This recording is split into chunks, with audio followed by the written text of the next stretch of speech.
ونستعينه ونستغفره ونؤمن به ونتوكل عليه ونعوذ بالله من شرور أنفسنا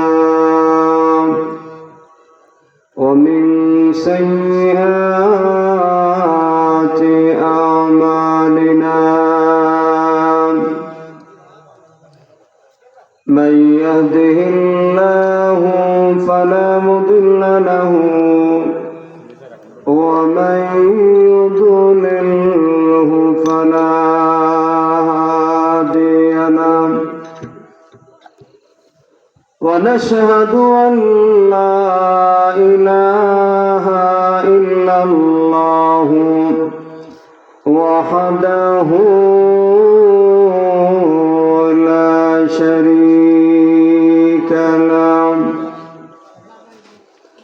ونشهد أن سيدنا وسندنا وحبيبنا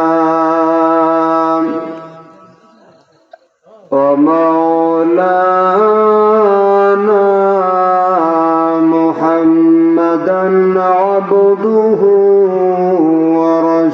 ورسوله أرسل إلى الناس كافة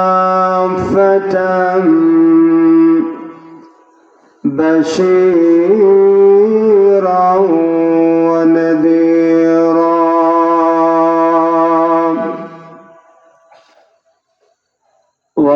وداعيا إلى الله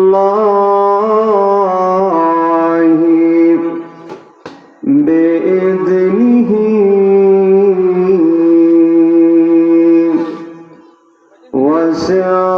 وسراجا منيرا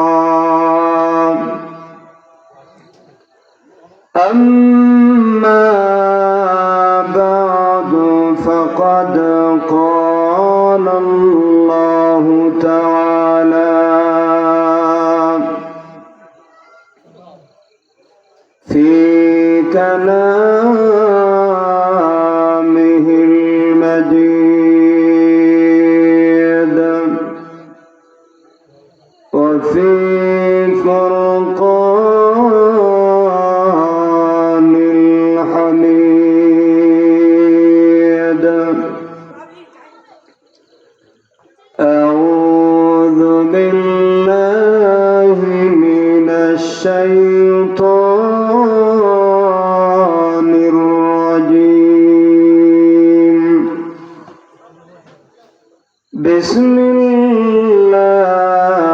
الله الرحمن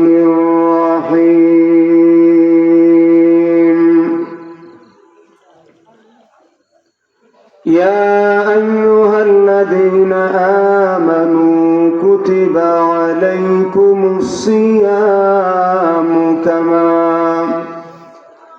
كما كتب على الذين من قبلكم لعلكم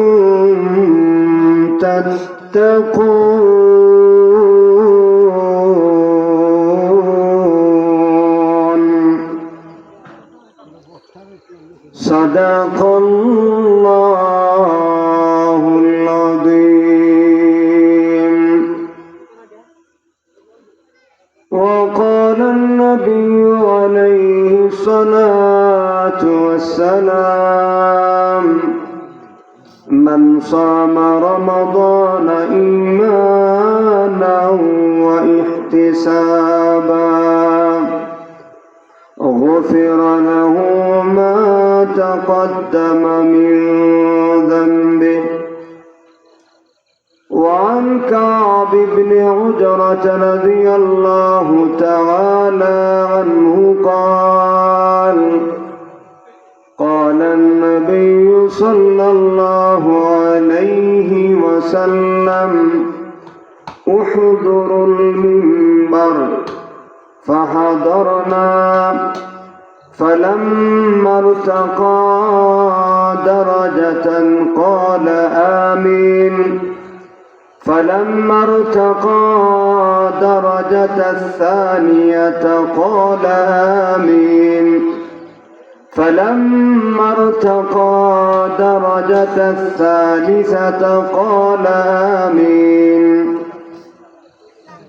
فلما نزل قلنا يا رسول الله لقد سمعنا منك اليوم شيئا ما كنا نسمع قال النبي صلى الله عليه وسلم إن جبرائيل عرضني فقال بعد من أدرك رمضان فلم يغفر له قلت آمين فلما رقيت الدرجة الثانية قال بعد من ذكرت عنده فلم يصل علي قلت آمين فلما رقيت الدرجة الثالثة قال من أدرك أبويه الكبر أو أحدهما فلم يدخلاه الجنة قلت آمين أو كما قال عليه الصلاة والسلام وصدق رسوله النبي الكريم ونحن على ذلك من الشاهدين والشاكرين والحمد لله رب العالمين صلى الله على سيدنا ومولانا محمد وعلى آله وأصحابه وسلم صلى الله على سيدنا ومولانا محمد وعلى آله وأصحابه وسلم لا إله إلا الله لا إله إلا الله جورج الأول برأيه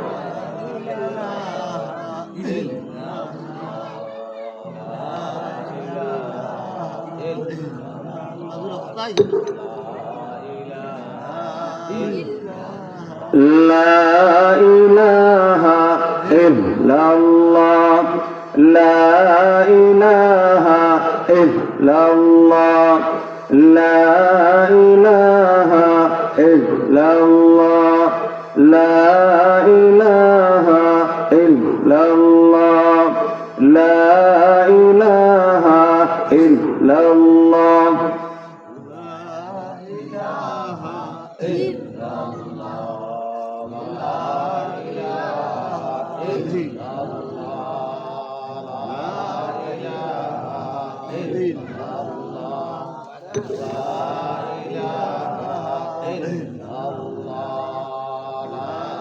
لا إله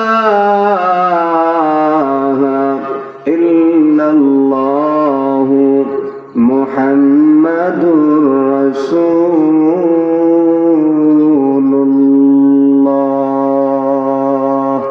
صلى الله عليه وسلم নুরুল্লাহ নতুনহাটি জামে মসজিদের উদ্যোগে আয়োজিত আজকে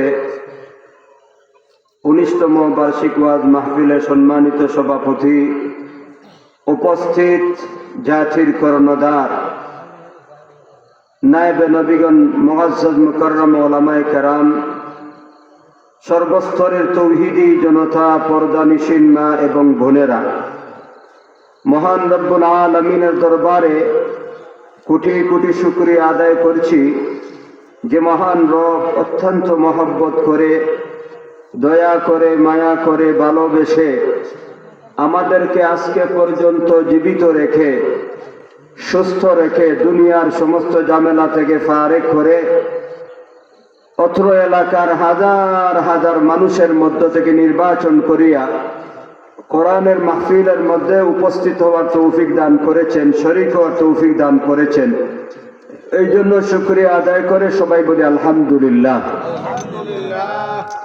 বড় ক্লান্ত, জানি না কতটুকু সময় কথা বলতে পারবো। গত রাত্রে মাহফিল ছিল ঢাকা, গাজীপুর, কালীগঞ্জ থানায়। মাহফিল করে বাসায় আয়া ঢুকছি ফজর ভোর 5:15 বাজে। বাসা ঢুকার সঙ্গে সঙ্গে ফজরে আজান হয়েছে। ফজরের নামাজের পরে কয়েক ঘন্টা ঘুমাইছি। ঘুমানোর পরে আবার মোটরসাইকেল, এই কতক্ষণ আগে আইসা উপস্থিত হয়েছি। তো আল্লাহ তাআলা যদি তৌফিক দান করেন, আল্লাহর কালাম কোরআন থেকে একখানা আয়াত তেলাওয়াত করেছি, নবীজির হাদিস থেকে 2খানা হাদিস পাঠ করেছি। রব্বে করিম যেন আমাকে ইখলাসের সাথে আমলের নিয়তে কথা বলার তৌফিক দান করেন। আর আমার শ্রোতাবৃন্দ যারা আছেন, আল্লাহ তাআলা যেন সবাইকে আমলের নিয়তে কথাগুলি শ্রবণ করার তৌফিক দান করেন। সবাই বলেন আল্লাহুম্মা আমিন। 2 দিন অথবা 3 দিন পরে রমজান শুরু হবে। যেহেতু রমজানুল মুবারক শুরু হবে, তাই আল্লাহর কালাম কোরআন থেকে এমন একখানা আয়াত তেলাওয়াত করেছি, যে তেলাওয়াত করা আয়াতের মধ্যে রব্বে করিম রমজানের আলোচনা করেছেন। 2খানা হাদিস পাঠ করেছি। তেলাওয়াত করা হাদিসের মধ্যেও আল্লাহর হাবিব সাইয়্যিদুল মুরসালিন, ইমামুল আম্বিয়া ওয়াল মুরসালিন, রাহমাতুল লিল আলামিন রমজানের ব্যাপারে আলোচনা করেছেন। রমজান যেহেতু 2-3 দিন পরেই শুরু হবে, তাই রমজানের ব্যাপারে আলোচনা করা সমীচীন মনে করেছি। আল্লাহ তাআলা আমাদেরকে আমলের নিয়তে কথাগুলি শ্রবণ করা তৌফিক দান করেন। আচ্ছা, 2-3 দিন পরে রমজান শুরু হবে, এতে আপনারা খুশি না বেজার? রমজান আসাতে আপনারা কষ্ট মনে করতেছেন নাকি? সারাদিন না খেয়ে উপবাস থাকতে হবে, আবার রাত্রে তারাবি নামাজও পড়তে হইব, কামকাজের দিন। অনেক মুসলমান এমন আছে আমাদের মধ্যে, রমজান যত কাছাকাছি আসতেছে তার কষ্টের তীব্রতা তত বাড়তেছে। রমজানের রোজা তো রাখেই না, আর কত আবিল্লি গিয়া দেখেন রমজান রোজা কত কষ্ট। অথচ রমজান এটা আমাদের মুসলমানদের জন্য একটা নেকি উপার্জন করার মৌসুম। ব্যবসায়ীদের একটা মৌসুম থাকে, যে মৌসুমে ব্যবসায়ীরা ব্যবসা করে। ঈদের সময়, আপনি শীতের সময়, ওই সময় প্রত্যেকটা ব্যবসায়ী, ছোট বড় ব্যবসায়ীরা ব্যবসা করে। এটা তারা সিজন, অনেক কষ্ট করে এই সিজনটাকে কাজে লাগায়। মুসলমান ইমানদারের নেকি কামাই করার মৌসুম হইল আপনি রমজানুল মুবারক। এই মাস বরকতময় মাস। এই মাসে আল্লাহর পক্ষ থেকে রোজাকে ফরজ করে দেওয়া হয়েছে। আমার তেলাওয়াত করা আয়াতের মধ্যে আল্লাহ তাআলা বলেন, ইয়া আইয়ুহাল্লাযীনা আমানু, ও ঈমানদারগণ, কুতিবা আলাইকুমুস সিয়াম, আল্লাহ তাআলা তোমাদের উপরে, আল্লাহ বলেন আমি তোমাদের উপরে রমজানুল মুবারকের রোজাকে ফরজ করেছি, কামা কুতিবা আলাল্লাযীনা মিন ক্বাবলিকুম, যেমনই ভাবে তোমাদের পূর্ববর্তী উম্মতের উপরে ফরজ করা হয়েছিল। রমজানুল মুবারক এই বরকতময় মাস, এই রোজা এবং সিয়াম সাধনার দ্বারা দুনিয়াতে কি লাভ হবে আল্লাহ তাআলা পুরস্কারের উল্লেখ করিয়া বলেন, হে ঈমানদারগণ, যদি তোমরা রোজা রাখো তো রোজা রাখার দ্বারা দুনিয়াতে তোমাদেরকে তাকওয়ার গুণ দান করা হবে। সুবহানাল্লাহ বলে। তাকওয়া, তাকওয়া কাহাকে বলে? তাকওয়া বলা হয় আল্লাহর আযাবের ভয়। দেখেন আজকে দুনিয়ার মধ্যে যত অপরাধ অন্যায় হচ্ছে আল্লাহর জমিনের মধ্যে, আল্লাহর নিয়ামত খেয়ে আল্লাহর বিরুদ্ধে, আল্লাহ তাআলা এবং তার দ্বীনের বিরুদ্ধে যত নাফরমানি হচ্ছে, একমাত্র কারণ হইল অন্তরের মধ্যে আল্লাহর আযাবের ভয় নাই। দুনিয়াতে ছিলাম না, এই দুনিয়াতে একদিন থাকবো না, দুনিয়া ছেড়ে আমাকে চলে যেতেই হবে, এই কথা আমরা ভুলে গেছি। অথচ প্রতিদিন কবর আমাদেরকে সম্বোধন করে বলে, ও মানুষ, তুমি আমাকে ভুলে গেলেও আমি তোমাকে ভুলিনি, তোমাকে আমার কাছে আসতেই হবে। দুনিয়াতে যতদিনই জীবন যাপন করো না কেন, একদিন তোমার মৃত্যু হবে, আর মরণের পরে তোমাকে আমার ভিতরেই দাফন করা হবে। ঠিক কিনা বলেন? আল্লাহর নবীকে আল্লাহর নূরের তৈরি ফেরেশতা সম্বোধন করে বলে, ওগো আল্লাহর নবী, এই দুনিয়ার মধ্যে আপনি যতদিনই জীবিত থাকেন না কেন, একদিন কিন্তু আপনাকে মৃত্যুবরণ করতেই হবে। আর এই দুনিয়ার মধ্যে যার সাথে যত সম্পর্কই রাখেন না কেন, তার কাছ থেকে আপনি বিচ্ছিন্ন হয়ে দুনিয়া ছেড়ে চলে যাবেন। আর যে আমলই আপনি দুনিয়াতে করেন না কেন, ওই আমলে বদলা আপনাকে, প্রতিফল আপনাকে ভোগ করতেই হবে।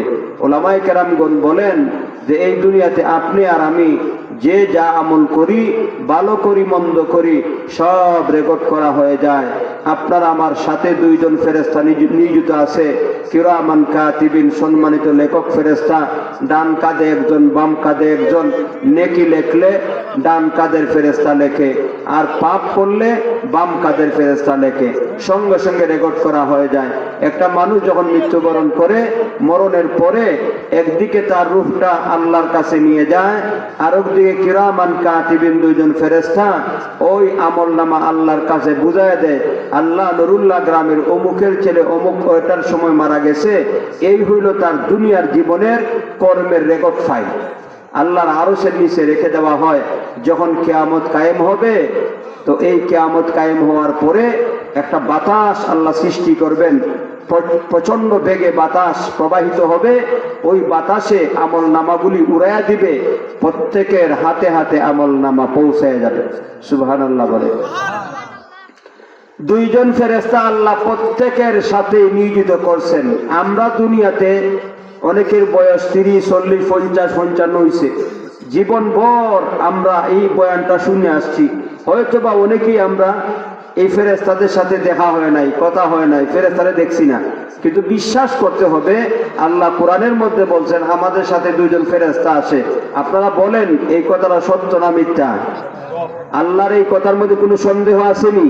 আল্লাহ কোরআনের মধ্যে বলেন, কিরামান কাতিবিনা ইয়ালামুনা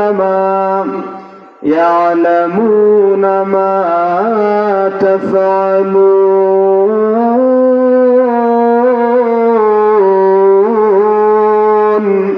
ইয়ালামুনা মা তাফআলুন, কিরামান কাতিবিন। আল্লাহ বলেন দুইজন ফেরেশতা আমি প্রত্যেকটা মানুষের কাঁধে নিয়োজিত করে রেখেছি।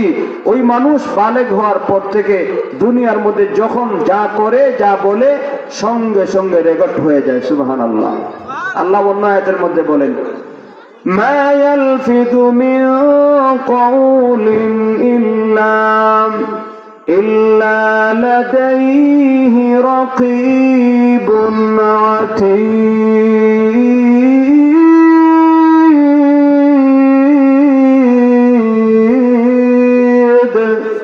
মা ইয়ালফিযু মিন কাওলিন, আল্লাহ বলেন ও মানুষ, এই দুনিয়ার জগতে বালেগ হওয়ার পরে যা তলফুজ করো, উচ্চারণ করো, মুখ থেকে যেই শব্দটা বের করো, সঙ্গে সঙ্গে আমার প্রহরী ফেরেশতারা রেকর্ড করিয়া ফেলে, লিপিবদ্ধ করিয়া ফেলে।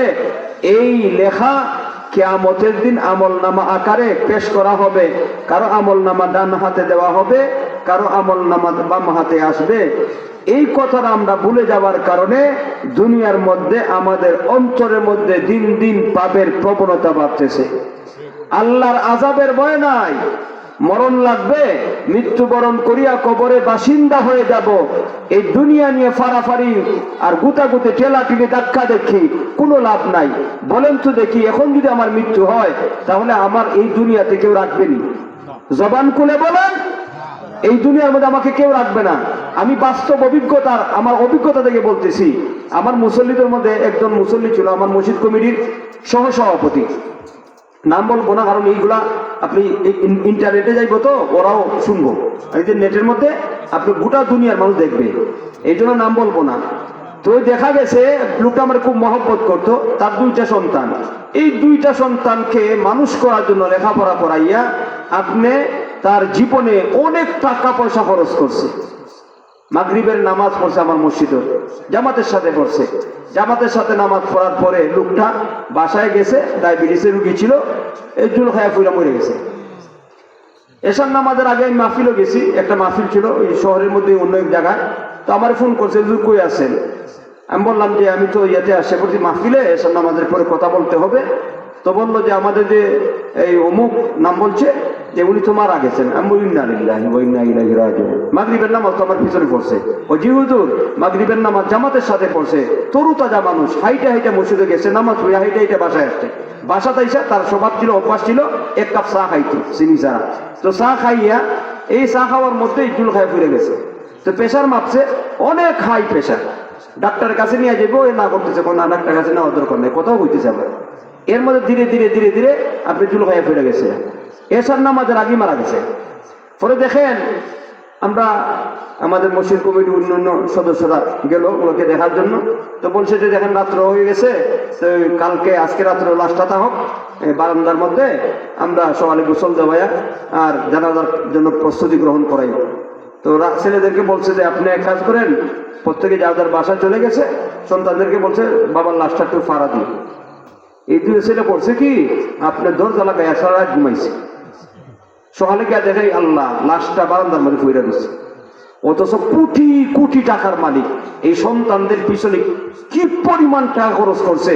এক একজন ছেলেরে ভালো ভালো বড় বড় হাই কোয়ালিটির শিক্ষিত বানাইছে, জাগতিক শিক্ষায় শিক্ষিত। কিন্তু ছেলেদেরকে যখন জিজ্ঞেস করা হয়েছে, কিরে বাবা, তোর বাবা এত কষ্ট করিয়া তোদেরকে লেখাপড়া করিয়া মানুষ বানাইলো, আজকে বাবার কাছে একটু রাত্রে একটা রাত্র তোরা সময় দিতে পারলে না। কয় হুজুর ভয় করে, ডর করে, রাত্রে লাশ দেখলে ডর করে, একটু ভয়ে আমরা পরে গেছি করে গেছি। দেখছেন কারবারটা? আরে ভাই, বাঘ মরলে হয় তামসা। গভীর মনোযোগের সাথে খেয়াল করেন কথাগুলি, বাস্তবতা নিরিখে কথাগুলো বলতেছি। বাঘ মরলে হয় তামসা।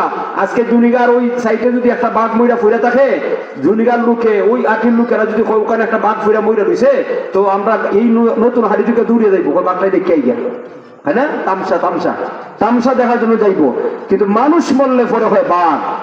কথা বলেন না কেন? লাশ লাশ ভয় পায়, এই সুবহানাল্লাহ, লাশ নাম পরিবর্তন হয়ে যায়।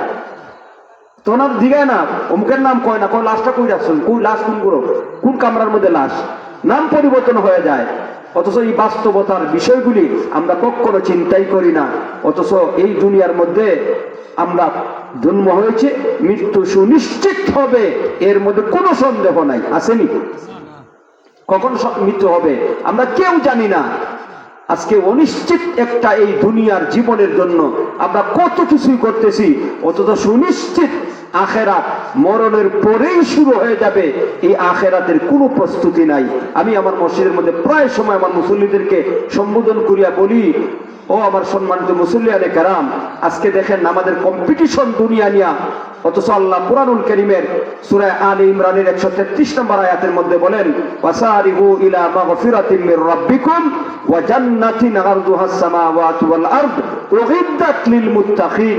ও মানুষ, তোমরা কম্পিটিশন করো তোমাদের রবের কমার দিকে, তোমরা প্রতিযোগিতা করে অগ্রসর হও তোমাদের রবের কমার দিকে এবং ওই জান্নাতের দিকে যেই জান্নাতের প্রশস্ততা আসমান জমিনের ন্যায়। সুবহানাল্লাহ। এই জান্নাতকে আল্লাহ প্রস্তুত করেছেন কার জন্য? আল্লাহ বলেন, উইদ্দাত লিল মুত্তাকিন।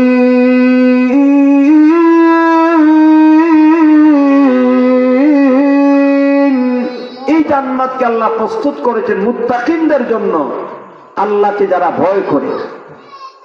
তো আমরা, আল্লাহ বলছেন সূরা আলে ইমরানের 133 নম্বর আয়াতের মধ্যে, ও মানুষ, কম্পিটিশন করো, অগ্রসর হও, প্রতিযোগিতা করে অগ্রসর হও, তোমাদের রবের কমার দিকে অগ্রসর হও, কম্পিটিশন করো জান্নাত পাওয়ার জন্য। অথচ আমাদের কম্পিটিশন দুনিয়া নিয়ে।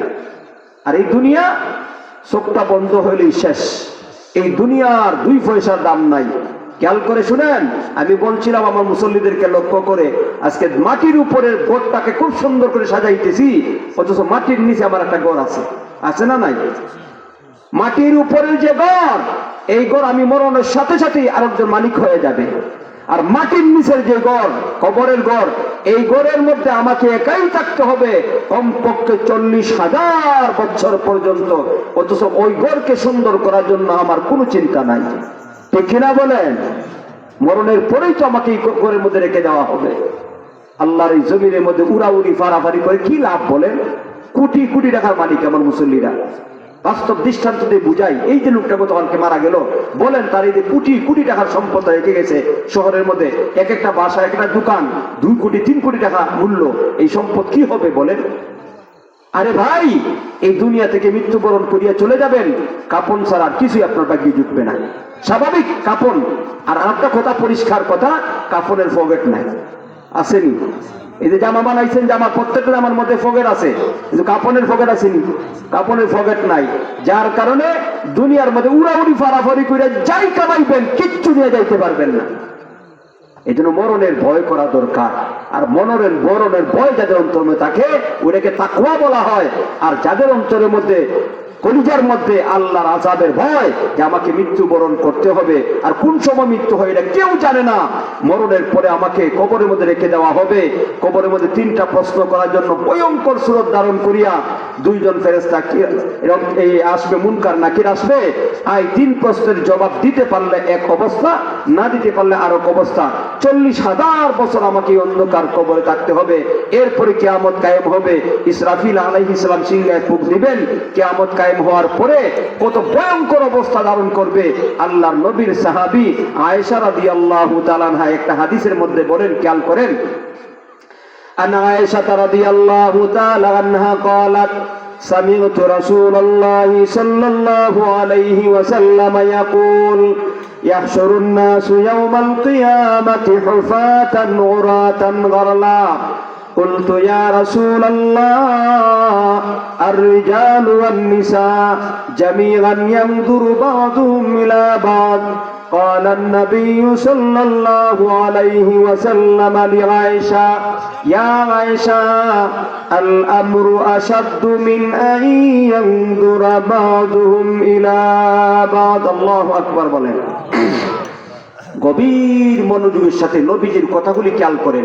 আয়েশা রাদিয়াল্লাহু তাআলা আনহা বলেন, সামিউতু রাসূলুল্লাহি সাল্লাল্লাহু আলাইহি ওয়াসাল্লাম ইয়াকুল, আল্লাহর নবীকে আমি বলতে শুনেছি, নবীজি বলেন, ইয়াহশুরুন নাস, কি হাসরের ময়দানে আল্লাহ তাআলা মানুষদেরকে উঠাইবেন, হুফাতান উরাতান গারলা, মানুষের পরনে কোনো কাপড় থাকবে না, উলঙ্গ। হাসরের ময়দানে মানুষ কি থাকবে? রং বেরঙের কাপড়। আজকে দুনিয়ার মধ্যে আপনি টাকাওয়ালা, সম্পদওয়ালা, আপনি ওই টাকা দেয়া দামি দামি কাপড় কিনতেছেন, এই কাপড় আপনার সাথে যাবে না। হাসরের ময়দান ভয়ঙ্কর অবস্থা ধারণ করবে।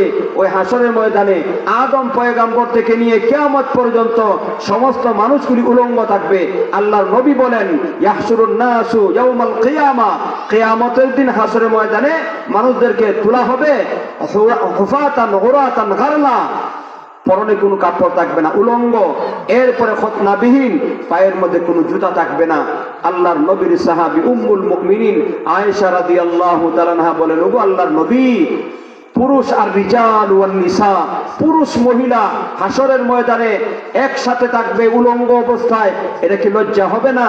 আল্লাহর নবী বলেন, ইয়া আয়েশা আল আমরু আসাদ্দু মিন আন ইয়ানজুরা বা'দুহুম ইলা বা'দ। আয়েশা, তুমি যা ভাবতেছো তা না, বরং কিয়ামত এত ভয়ঙ্কর হবে, বলে মানুষ একজন আরেকজনের লজ্জাস্থান দেখা তো দূরের কথা, নিজের পরনে কাপড় আছে না নাই এটাও খবর নাই। আল্লাহু আকবার বলেন। খেয়াল করছেন নবীজি কি ভয়ঙ্কর বিবরণ দিয়েছেন। এই দিনগুলির ভয় যদি কারো কলিজার মধ্যে থাকে, বলেন আপনারা এই দুনিয়া নিয়ে ফাড়াফাড়ি করার টাইম আছে? সব সময় খেয়াল থাকবে, আমার তো এই মুহূর্তে মৃত্যু হয়ে যাইতে পারে, তো আমি মরণের পরে আমার সাথে কি যাবে? আরে ভাই, মরণের পরে তো ঈমান এবং আমল যাবে। এই জন্য ঈমান এবং আমলকে সুন্দর করাটা সুবর্ণ সুযোগ এসেছে। ওই যে 2-3 দিন পরে রমজান শুরু হয়ে যাবে, রমজানুল মুবারকে আল্লাহ তাআলা রোজাকে ফরজ করেছেন, তাকওয়ার গুণ অর্জন করা যাবে, দুনিয়ার মধ্যে তাকওয়ার গুণ অর্জন করা যাবে রমজানে সিয়াম সাধনার মাধ্যমে। আর যারা তাকওয়ার গুণ অর্জন করতে পারবে, তাদের সম্মান মর্যাদা আল্লাহ দুনিয়ার মধ্যে বাড়ায় দেয়, পরকালে আল্লাহ তাদের হিসাবকে সহজ করিয়া আল্লাহর তৈরি জান্নাতের মেহমান বানায় দেয়। সুবহানাল্লাহ। যাদের অন্তরের মধ্যে আল্লাহর আযাবের ভয় থাকে, এদেরকে মুত্তাকি বলা হয়। এদেরকে কি বলে? একটু জবান খুলে বলেন, এদেরকে কি বলে? মুত্তাকি বলে। নবীর সাহাবীদের জমানা থেকে একটা ঘটনা বলি, দেখেন যার অন্তরের মধ্যে তাকওয়া, আল্লাহর আযাবের ভয় থাকে, কি পরিমাণ এই তাকওয়াওয়ালারা আল্লাহর নাফরমানি থেকে বেঁচে থাকে। ওমর ইবনে খাত্তাব রাদিয়াল্লাহু তাআলা জমানার ঘটনা। আল্লাহর নবীর সাহাবী ওমর বিকল্প দ্বারার একজন সাহাবী ছিলেন। আল্লাহর নবীর যত সাহাবী ছিলেন এদের মধ্য থেকে তিনি ছিলেন অন্যরকম। তিনি ছিলেন অত্যন্ত রাগান্বিত এবং গরম সাহাবী, মানে অন্যায় দেখলেই তিনি সহ্য করতে পারতেন না। হাদিসের কিতাবের মধ্যে অনেক ঘটনার বিবরণ দেওয়া হয়েছে। যখনই তার সামনে দেখা গেছে উল্টাপাল্টা, সাথে সাথে আল্লাহর নবী বলেন, নবীজিকে লক্ষ্য করে বলেন, উমর, ইয়া রাসূলুল্লাহ, আমাকে অনুমতি দান করেন, আমি তার গর্দান উড়ায় দেই। আল্লাহু আকবার বলেন।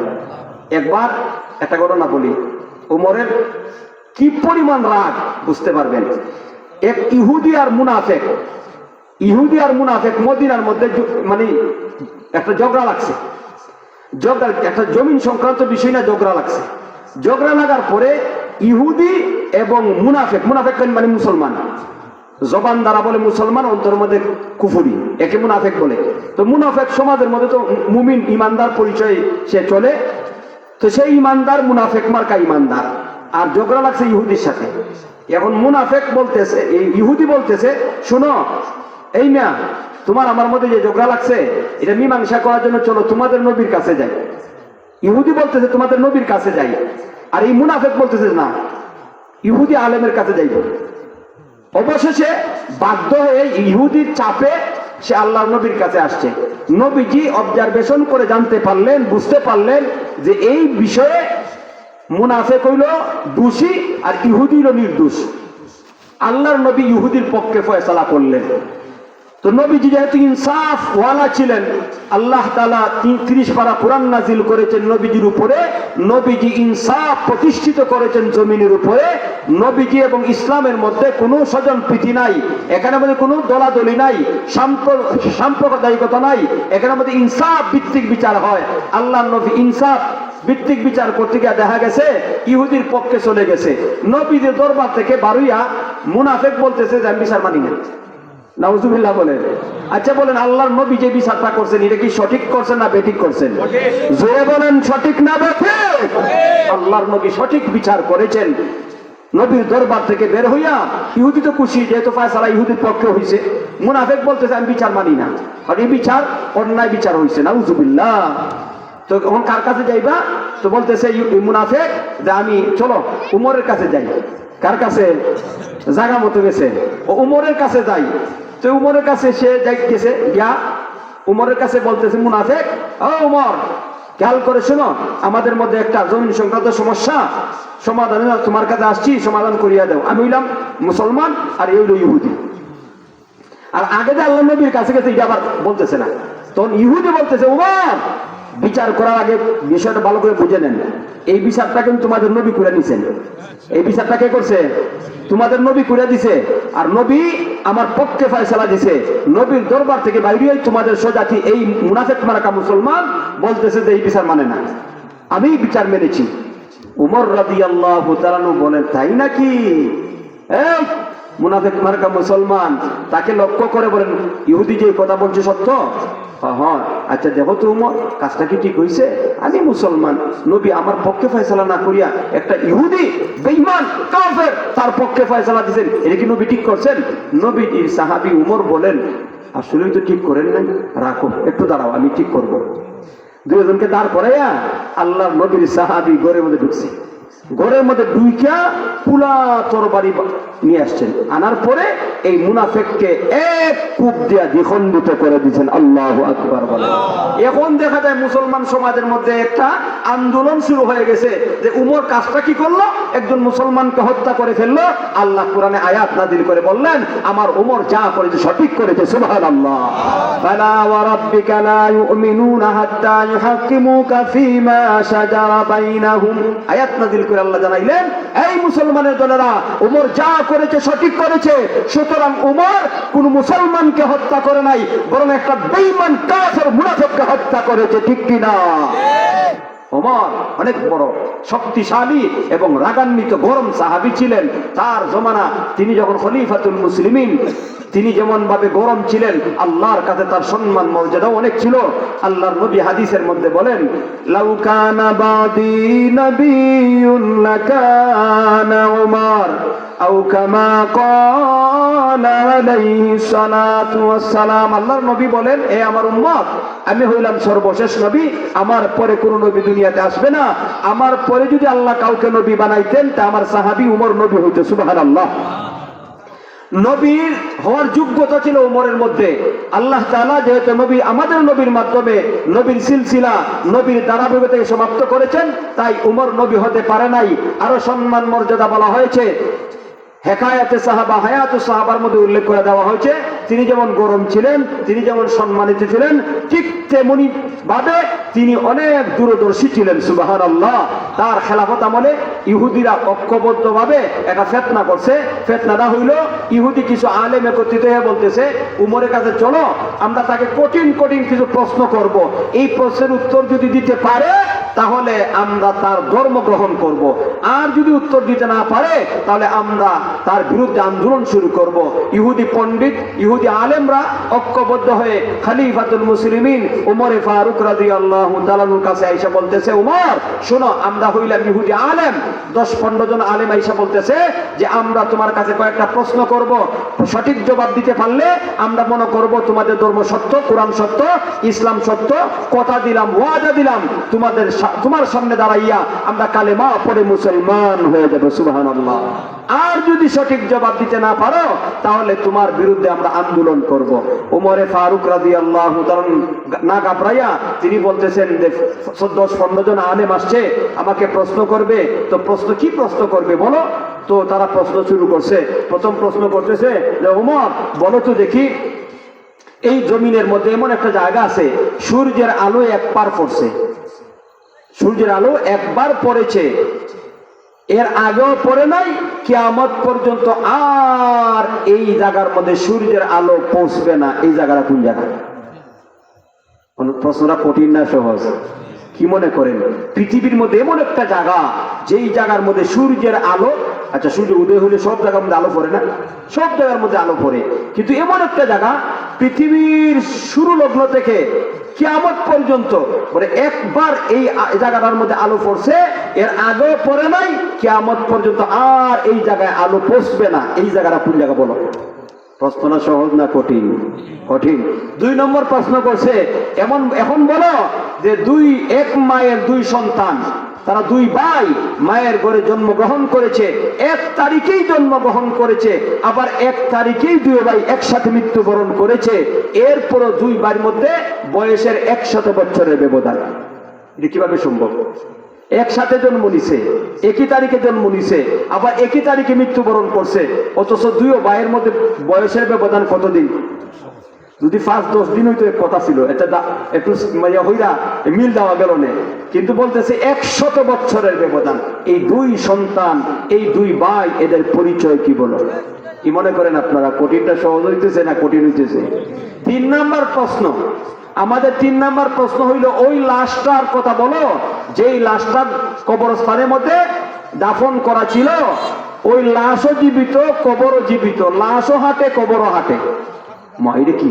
আচ্ছা বলেন তো, দুনিয়ার মধ্যে কত কবরস্থানে আমরা গেছি আইছি, কত মৃত ব্যক্তির জানাজা পড়ছি, কোন সময় শুনছেন লাশ হাঁটে?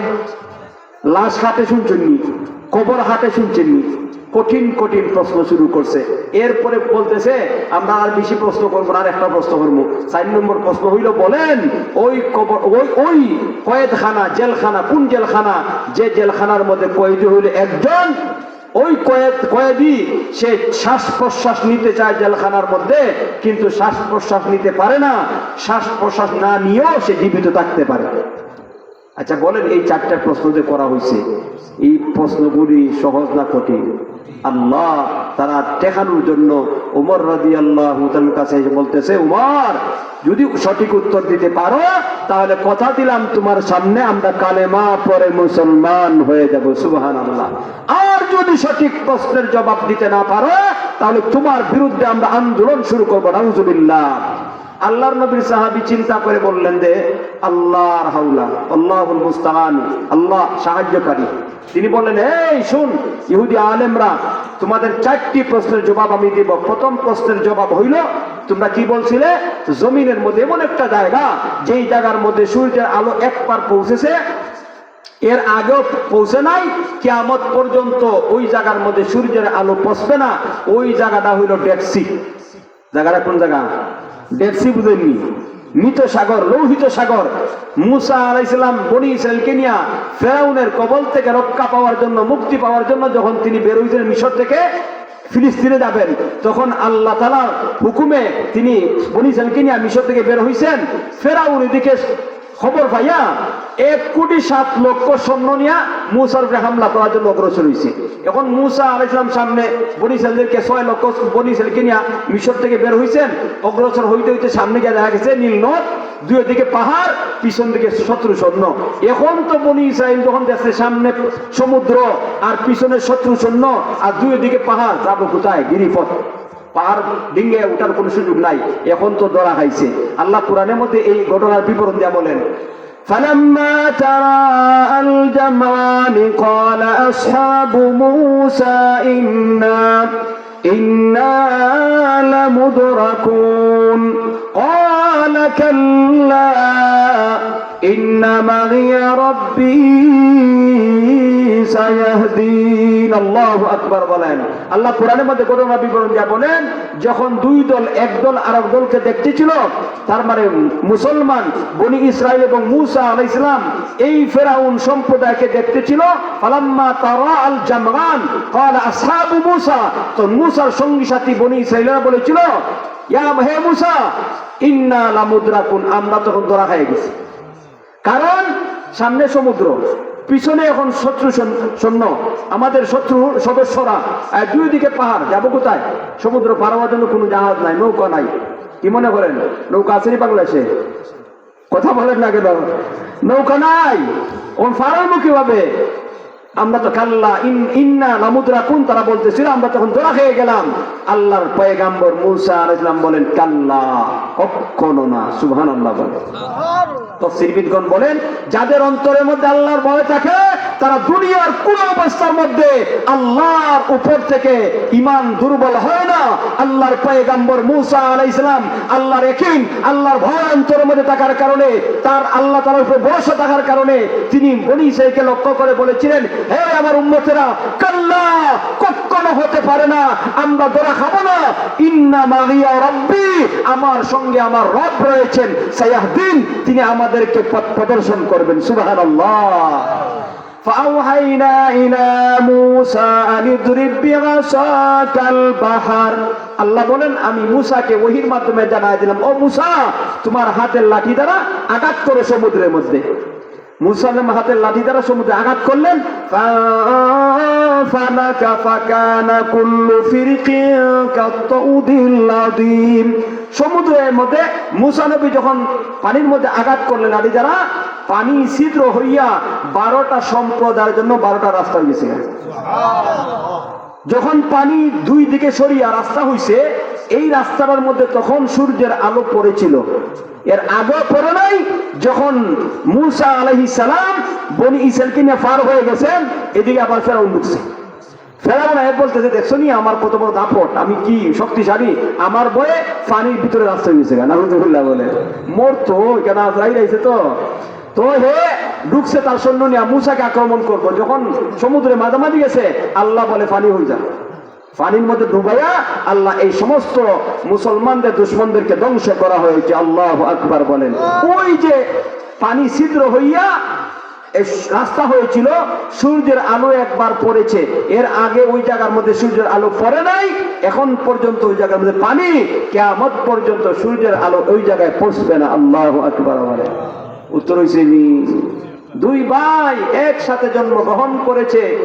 আল্লাহর পয়গাম্বর আল্লাহ তাআলা হযরতে এই উমর ইবনে খাত্তাব রাদিয়াল্লাহু তাআলা বলেন ইহুদি আলেমদেরকে, ও ইহুদি আলেমরা, তোমাদের 2 নম্বর প্রশ্নের জবাব হইল যে আল্লাহর পয়গাম্বর হযরত উযাইর আযম এবং তার ভাই আল্লাহর পয়গম্বর হযরত উযাইর আলাইহিস সালাম এবং তার ভাই একসাথেই জন্মগ্রহণ করেছেন, একদিনই জন্মগ্রহণ করেছিলেন, একদিনই তাদের মৃত্যু হয়েছে। এরপরও 100 বছরের ব্যবধান। কিভাবে? কোরআনের মধ্যে আল্লাহ তাআলা একটা আয়াত নাযিল করছেন, যে আয়াতের মধ্যে তার কারণ দর্শানো হয়েছে। হযরত উযাইর আলাইহিস সালাম, আল্লাহ একবার আদেশ করলেন, উযাইর তুমি তো নবী না, তুমি বাইতুল মুকাদ্দাসে ফিলিস্তিনে যাও, ওখানের লোকেরা আল্লাহ নাফরমান হয়ে গেছে, এই এলাকা সফর করার জন্য পাঠাইছেন। হযরত উযাইর আলাইহিস সালাম গাদার উপরে সওয়ার হইয়া তিনি কিছু তিন ফল আর কিছু এরকম আঙ্গুরের জুস নিয়ে সফর শুরু করছেন। যখন ফিলিস্তিনের মধ্যে আসছেন, বাইতুল মুকাদ্দাসের কাছাকাছি এসে দেখলেন আল্লাহ পুরা এলাকা চুরমার করে মাটির সাথে মিশাই দিয়েছে। বুখতে নসর ছিল এখন জালেম বাদশা। ইতিহাসের মধ্যে পাওয়া যায় আল্লাহ তাআলা এই দুনিয়ার মধ্যে গোটা দুনিয়ার রাজত্ব 4 জন লোককে দান করেছিলেন, একসাথে পুরো পৃথিবীর রাজত্ব করেছে। এর মধ্যে 4 জনের মধ্যে 2 জন মুসলমান, 2 জন হইল কাফের। 2 জন মুসলমানের মধ্যে একজন হইল সুলাইমান আলাইহিস সালাম। একজনকে সুলাইমান আলাইহিস সালাম, আর আরেকজন হইলেন হযরত যুলকারনাইন।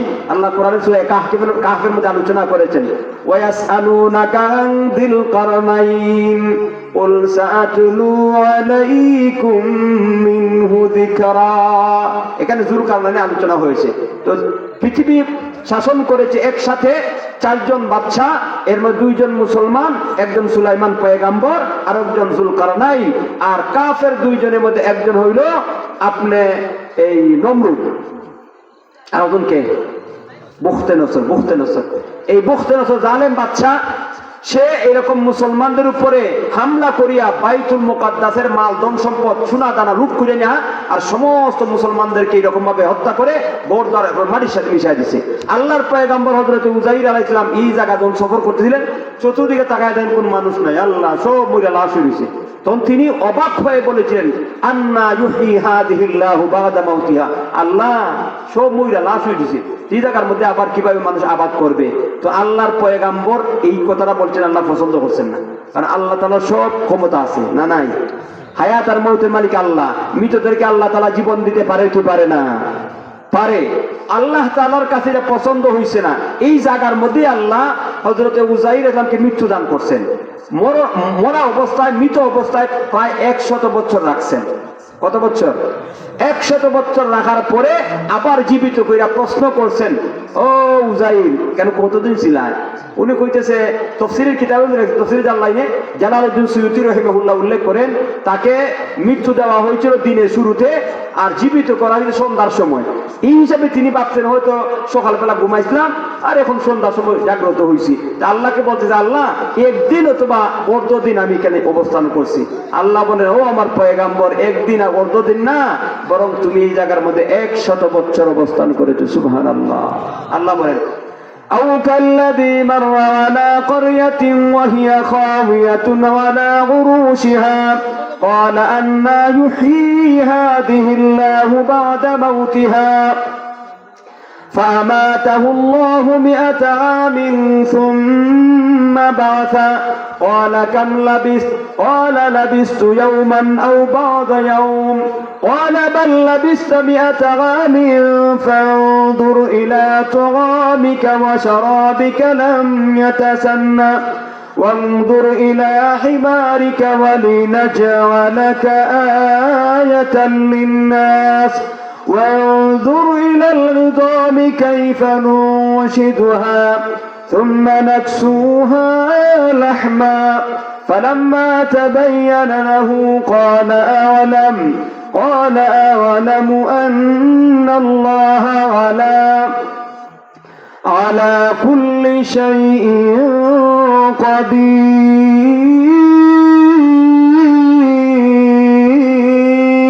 الله أكبر. আল্লাহ বলেন, আও কাল্লাযী মাররা আলা ক্বরিয়াতিন ওয়া হিয়া খাওয়ায়াতুন আলা উরুশিহা, এটা হলো ফিলিস্তিন বাইতুল মুকাদ্দাসের আশপাশ। আল্লাহ বলেন, ওয়া হিয়া খাওয়ায়াতুন আলা উরুশিহা আই সুকুফিহা, বোরদার ভাঙ্গা সব সমান হয়ে গেছে। তিনি এই দৃশ্য দেখার পর বলছিলেন, আন্না ইউহয়ি হাযিহিল্লাহু বা'দা মাউতিহা, আল্লাহ গো সব মইরা লাশ হইছে, কিভাবে জীবিত হইব? আল্লাহ পছন্দ করেন নাই। আল্লাহ তাআলা নবীকে ফাআমাতাহুল্লাহ, এই জায়গার মধ্যে মৃত্যু দিবেন। ফাআমাতাহুল্লাহ 100 আম, 100 বছর মৃত অবস্থায় রাখছেন। এরপরে তাকে সুম্মা বাগাসা, আল্লাহ বলেন জীবিত করা হয়েছে। জিজ্ঞেস করেন কাম লাবিস্তা, ও পয়গাম্বর কতদিন ছিলা? ক্বালা লাবিস্তু ইয়াওমান আও বা'দা ইয়াওম, আল্লাহ এখানের মধ্যে আমি একদিন অথবা অর্ধদিন ছিলাম। আল্লাহ বলেন না না না, বাল লাবিস্তা মিআতা আম, ও আমার পয়গাম্বর এখানে তুমি একদিন আর অর্ধদিন না, বরং 100 বছর পর্যন্ত অবস্থান করেছো। সুবহানাল্লাহ। এরপরে আল্লাহ বলেন ফানজুর ইলা তুআমিকা ওয়া শারাবিকা লাম ইয়াতাসান্নাহ আই লাম ইয়াতাগায়্যার, লক্ষ্য করে দেখো তোমার সফরের মধ্যে বের হয়েছিল 100 বছর আগে, যে সফরের মধ্যে বের হওয়ার সময় তোমার সাথে 3 ফল ছিল আর আঙ্গুরের জুস ছিল, খেয়াল করে দেখো এগুলা একদম টাটকা রয়েছে। সুবহানাল্লাহ। আচ্ছা বলেন ফল বা জুস কতদিন ভালো থাকে? আমরা তো ফ্রিজের মধ্যে রাখা খাই। আল্লাহ ফল সর্বোচ্চ মনে করি 1 সপ্তাহ বা 10 দিন পরে দেখবে নষ্ট হয়ে যায়, ঠিক কিনা?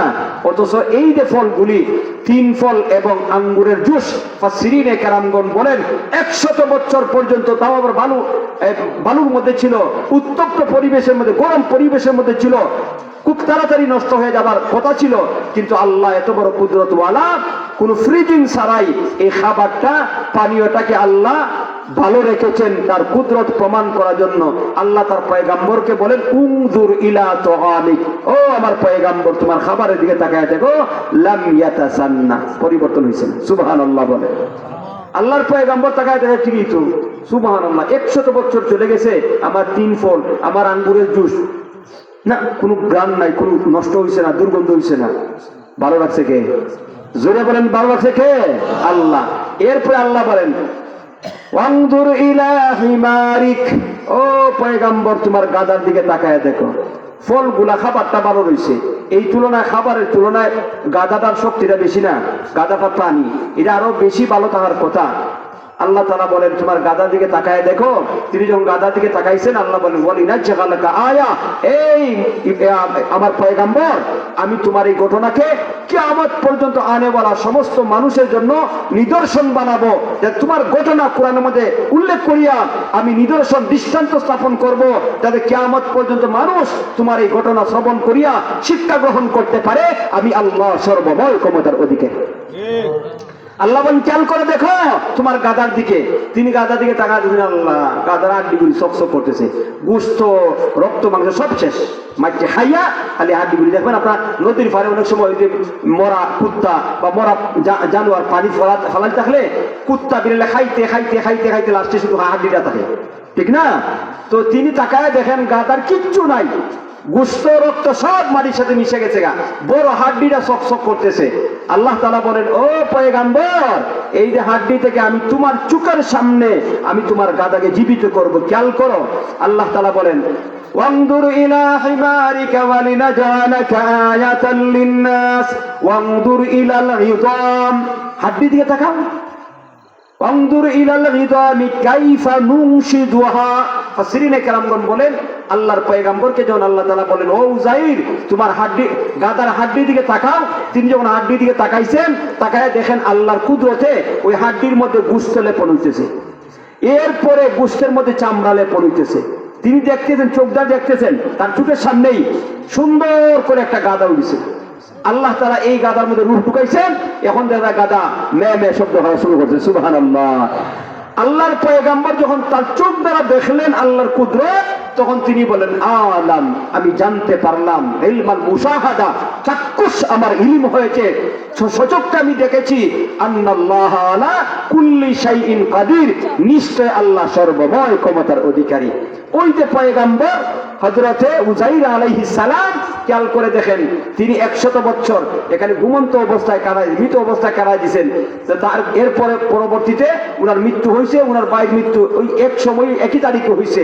কিন্তু ওই যে আল্লাহর কুদরত দেখার জন্য ঘুমন্ত অবস্থায়, মৃত অবস্থায় 100 বছর রাখছিলেন। দুই ভাই, তার বয়সের মধ্যে 100 বছরের ব্যবধান হয়ে গিয়েছিল। হযরতে ওমর ইবনে খাত্তাব রাদিয়াল্লাহু তাআলা বলেন ইহুদি আলেমদেরকে, তখন তারা বলে সাদাকতা, ও ওমর সত্য বলেছো। সুবহানাল্লাহ বলেন। আমার প্রসঙ্গ এটা না, এগুলোর আলোচনা করলে আমার মূল আলোচনাগুলি চলে যাবে, অনেক সময় চলে গেছে। এবার আসেন, আমার বলার উদ্দেশ্য হলো হযরত উমর ফারুক রাদিয়াল্লাহু তাআলা আনহু যেমনই ভাবে তিনি একজন গরম সাহাবী ছিলেন, ঠিক সম্মানিত সাহাবী ছিলেন, এবং অগাধ গভীর ইলমের অধিকারী ছিলেন। সুবহানাল্লাহ। তিনি যখন খলিফাতুল মুসলিমিন, তখন তার অভ্যাস ছিল রাত্রে এশার নামাজের পরে খানা খাইয়া বের হয়ে পড়তেন মদিনার অলিতে গলিতে, ছদ্মবেশে, মানুষে যাতে তাকে চিনতে না পারে ছদ্মবেশে তিনি রাস্তার গলিতে গলিতে হাঁটতেন জনগণের খোঁজ খবর নেওয়ার জন্য। সুবহানাল্লাহ। আল্লাহর পয়গাম্বর হাঁটতে হাঁটতে হাঁটতে হাঁটতে সামনে অগ্রসর হইয়া দেখতেছেন একটা ঘর থেকে আওয়াজ আসছে। মা এবং মেয়ে কথা কথোপকথন করতেছে, মা এবং মেয়ে। ঘরটা হইল গোয়ালিনীর ঘর। যারা দুধ বিক্রয় করিয়া সংসার চালায় এদেরকে গোয়ালিনী বলে। তো এই গোয়ালিনীর পরিবার থেকে, ঘর থেকে আওয়াজ আসতেছে। মা, মেয়ে তার মাকে বলতেছে, ও মা, আমাদের গাভী আজকে যে দুধ দিছে তুলনামূলক একটু কম হয়েছে। মা তখন মেয়ের বলতেছে, তো দুধ যদি কম হয়ে থাকে দুধের সাথে পানি মিক্সার করিলাও, পানি মিশাইলাও, দুধের লেভেল সমান হয়ে যাবে। খলিফাতুল মুসলিমিন উমরে ফারুক বাহির থেকে শুনতেছে। খেয়াল করে দেখেন, যে জায়গায় বাঘের বই ওই জায়গাতে রাইতে হয়, ঠিক না? দেখেন কুকর্ম করব কোনোদিন করছে না, মানে আজকেই প্রথম। হ্যাঁ, সুরের 10 দিন আর সাউদের 1 দিন, কোনোদিন এই অপকর্ম করছে না। আজকে দুধের পরিমাণটা কম হয়ে গেছে, যার কারণে মেয়েকে বলতেছে, ও মা, দুধের মধ্যে পানি মিশাইলে আমাদের দুধের লেভেলটা ঠিক হয়ে যাবে। তখন মেয়ে বলতেছে মাকে, মা, আপনি যে আমাকে বলতেছেন দুধের মধ্যে পানি মিশানোর জন্য, আচ্ছা বলেন দুধের মধ্যে পানি মিশাইয়া এই দুকা দেওয়া যায় বলি ঠিক হইব? ব্যবসা হালাল হবে? হালাল হবে না। তাই মেয়ে বলতেছে মাকে, ও মা, আপনি যে বলছেন দুধের মধ্যে পানি মিশানোর জন্য, এটা তো আমাদের আমিরুল মুমিনিন ওমর ইবনে খাত্তাব খলিফাতুল মুসলিমিন নিষেধ করছেন, আর আমরা সাধারণ মুসলমান খলিফার আদেশ মানার দরকার আছে না নাই? মায়ে কইতেছে, এই মেয়ে, ওই বুকা মেয়ে, আমরা ঘরের ভিতরে দুধের মধ্যে পানি মিশাইনি, দুধের মধ্যে পানি মিশাইনি তোর খলিফা দেখবো নি? আসলে তো কথা তো ঠিকই আছে, খলিফা দেখবো নি? আর খলিফা কিন্তু বাইরে শুনতেছে। খেয়াল করে গভীর মনোযোগে শুনেন, খলিফা বাইরে থেকে শুনতেছে। মায় যখন বলছে মেয়েকে, ও মেয়ে, আমি বললাম দুধের মধ্যে একটু পানি মিশাই দাও তো লেভেল ঠিক হয়ে যাবে, তুমি বলতেছো খলিফায় নিষেধ করছে, তোমার খলিফার নিষেধ কি হয়েছে? বাইরে তো উনি তো দেখতেছে না, এখানে মধ্যে আমরা ঘরের ভিতরে আমরা কুকার এই কাজটা করতেছি, তো খলিফায় দেখবো নি, তো সমস্যা কি? তখন মেয়ে যে জবাবটা দিছে ওইটা হলো আমাদের শিক্ষণীয়। সুবহানাল্লাহ বলেন। হায়াতুস সাহাবার মধ্যে ঘটনার বিবরণ দিয়ে বলা হয়েছে, ওই মেয়ে তখন তার মাকে লক্ষ্য করে বলে, ওগো মা, খলিফাতুল মুসলিমিন যদিও দেখবে না ঠিক, কিন্তু আমরা যদি 4 দেওয়ালের ভিতরে দুধের মধ্যে পানি মিশাই, এই কুকর্মটা আল্লাহ দেখবে কি দেখবে না? জোরে বলেন, আল্লাহ দেখবে কি দেখবে না?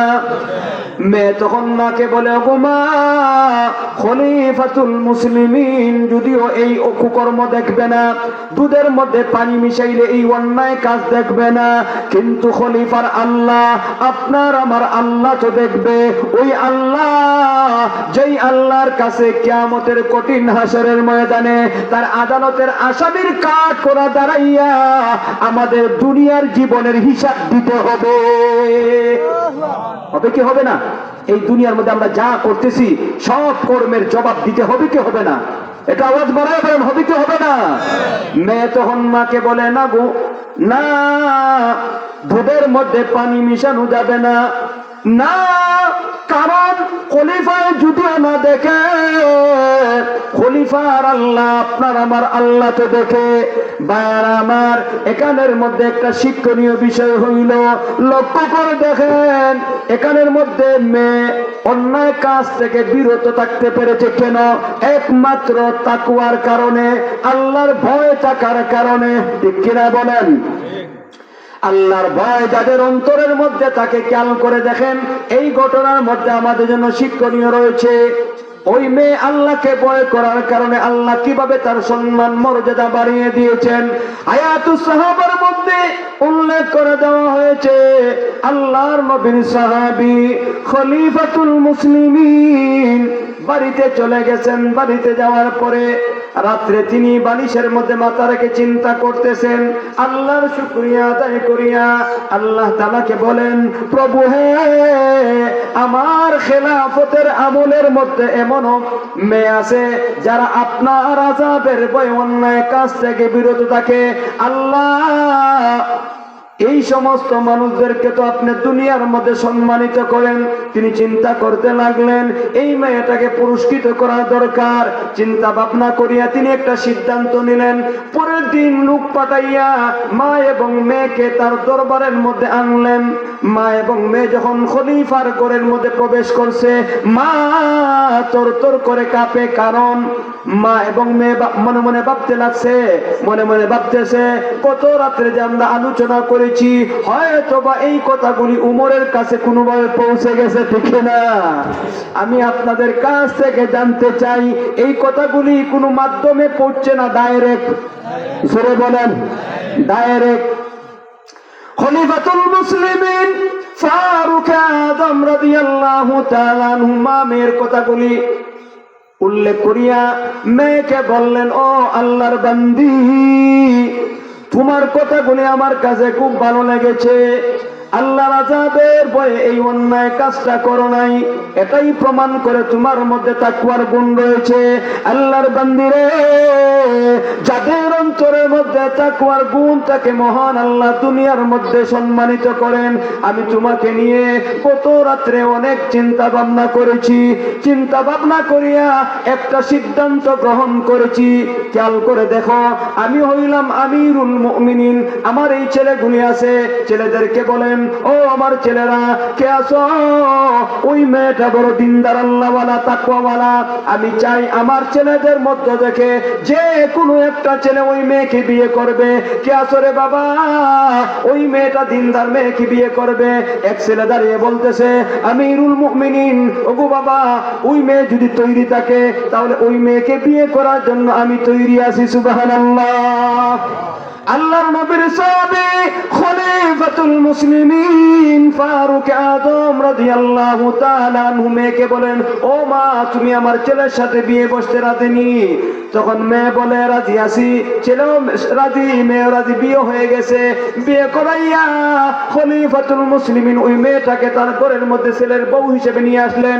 আমি আপনাদের কাছ থেকে জানতে চাই, জবান খুলে উত্তর দিবেন, ঠান্ডা মাথায় চিন্তা করে উত্তর দিবেন। সাধারণ ফ্যামিলির একটা মেয়ে আল্লাহর ভয় অন্তরের মধ্যে অর্জন করার কারণে, তাকওয়ার গুণ অর্জন করার কারণে এখন আমিরুল মুমিনিন, খলিফাতুল মুসলিমিন, মদিনার সম্রাট, মদিনার বাদশা, আমিরুল মুমিনিনের পরিবারের একজন সদস্য হয়ে গেল। সম্মান বাড়ছে না কমছে? ওর বুঝে আওয়াজ বাড়ছে না কমছে? জোরে বলেন, বাড়ছে না কমছে? উলামায়ে কেরামগণ বলেন, যারা এই দুনিয়ার মধ্যে তাকওয়ার গুণ অর্জন করতে পারবে, মহান আল্লাহ এই দুনিয়ার মধ্যে তাদের সম্মানকে এইভাবেই বাড়িয়ে দিবে। সুবহানাল্লাহ। এই জন্য আল্লাহ আমার তেলাওয়াত করা আয়াতের মধ্যে বলেন, ও দুনিয়ার ইমানদার বান্দা বান্দিরা, তোমাদের উপরে রমজান শরীফের রোজাকে ফরজ করেছি, যেমনই ভাবে তোমাদের পূর্ববর্তী লোকদের উপরে ফরজ করেছিলাম। কেন? যদি এই রোজা রাখতে পারো, সিয়াম সাধনা করতে পারো, তাহলে দুনিয়ার মধ্যে নগদ পুরস্কার তোমাদেরকে তাকওয়া দান করা হবে। সুবহানাল্লাহ। দুনিয়ার মধ্যে সম্মান পাওয়া যায় যারা তাকওয়ার গুণ অর্জন করতে পারে। আখিরাতে পরকালেও আল্লাহর পক্ষ থেকে সম্মানিত করা হবে।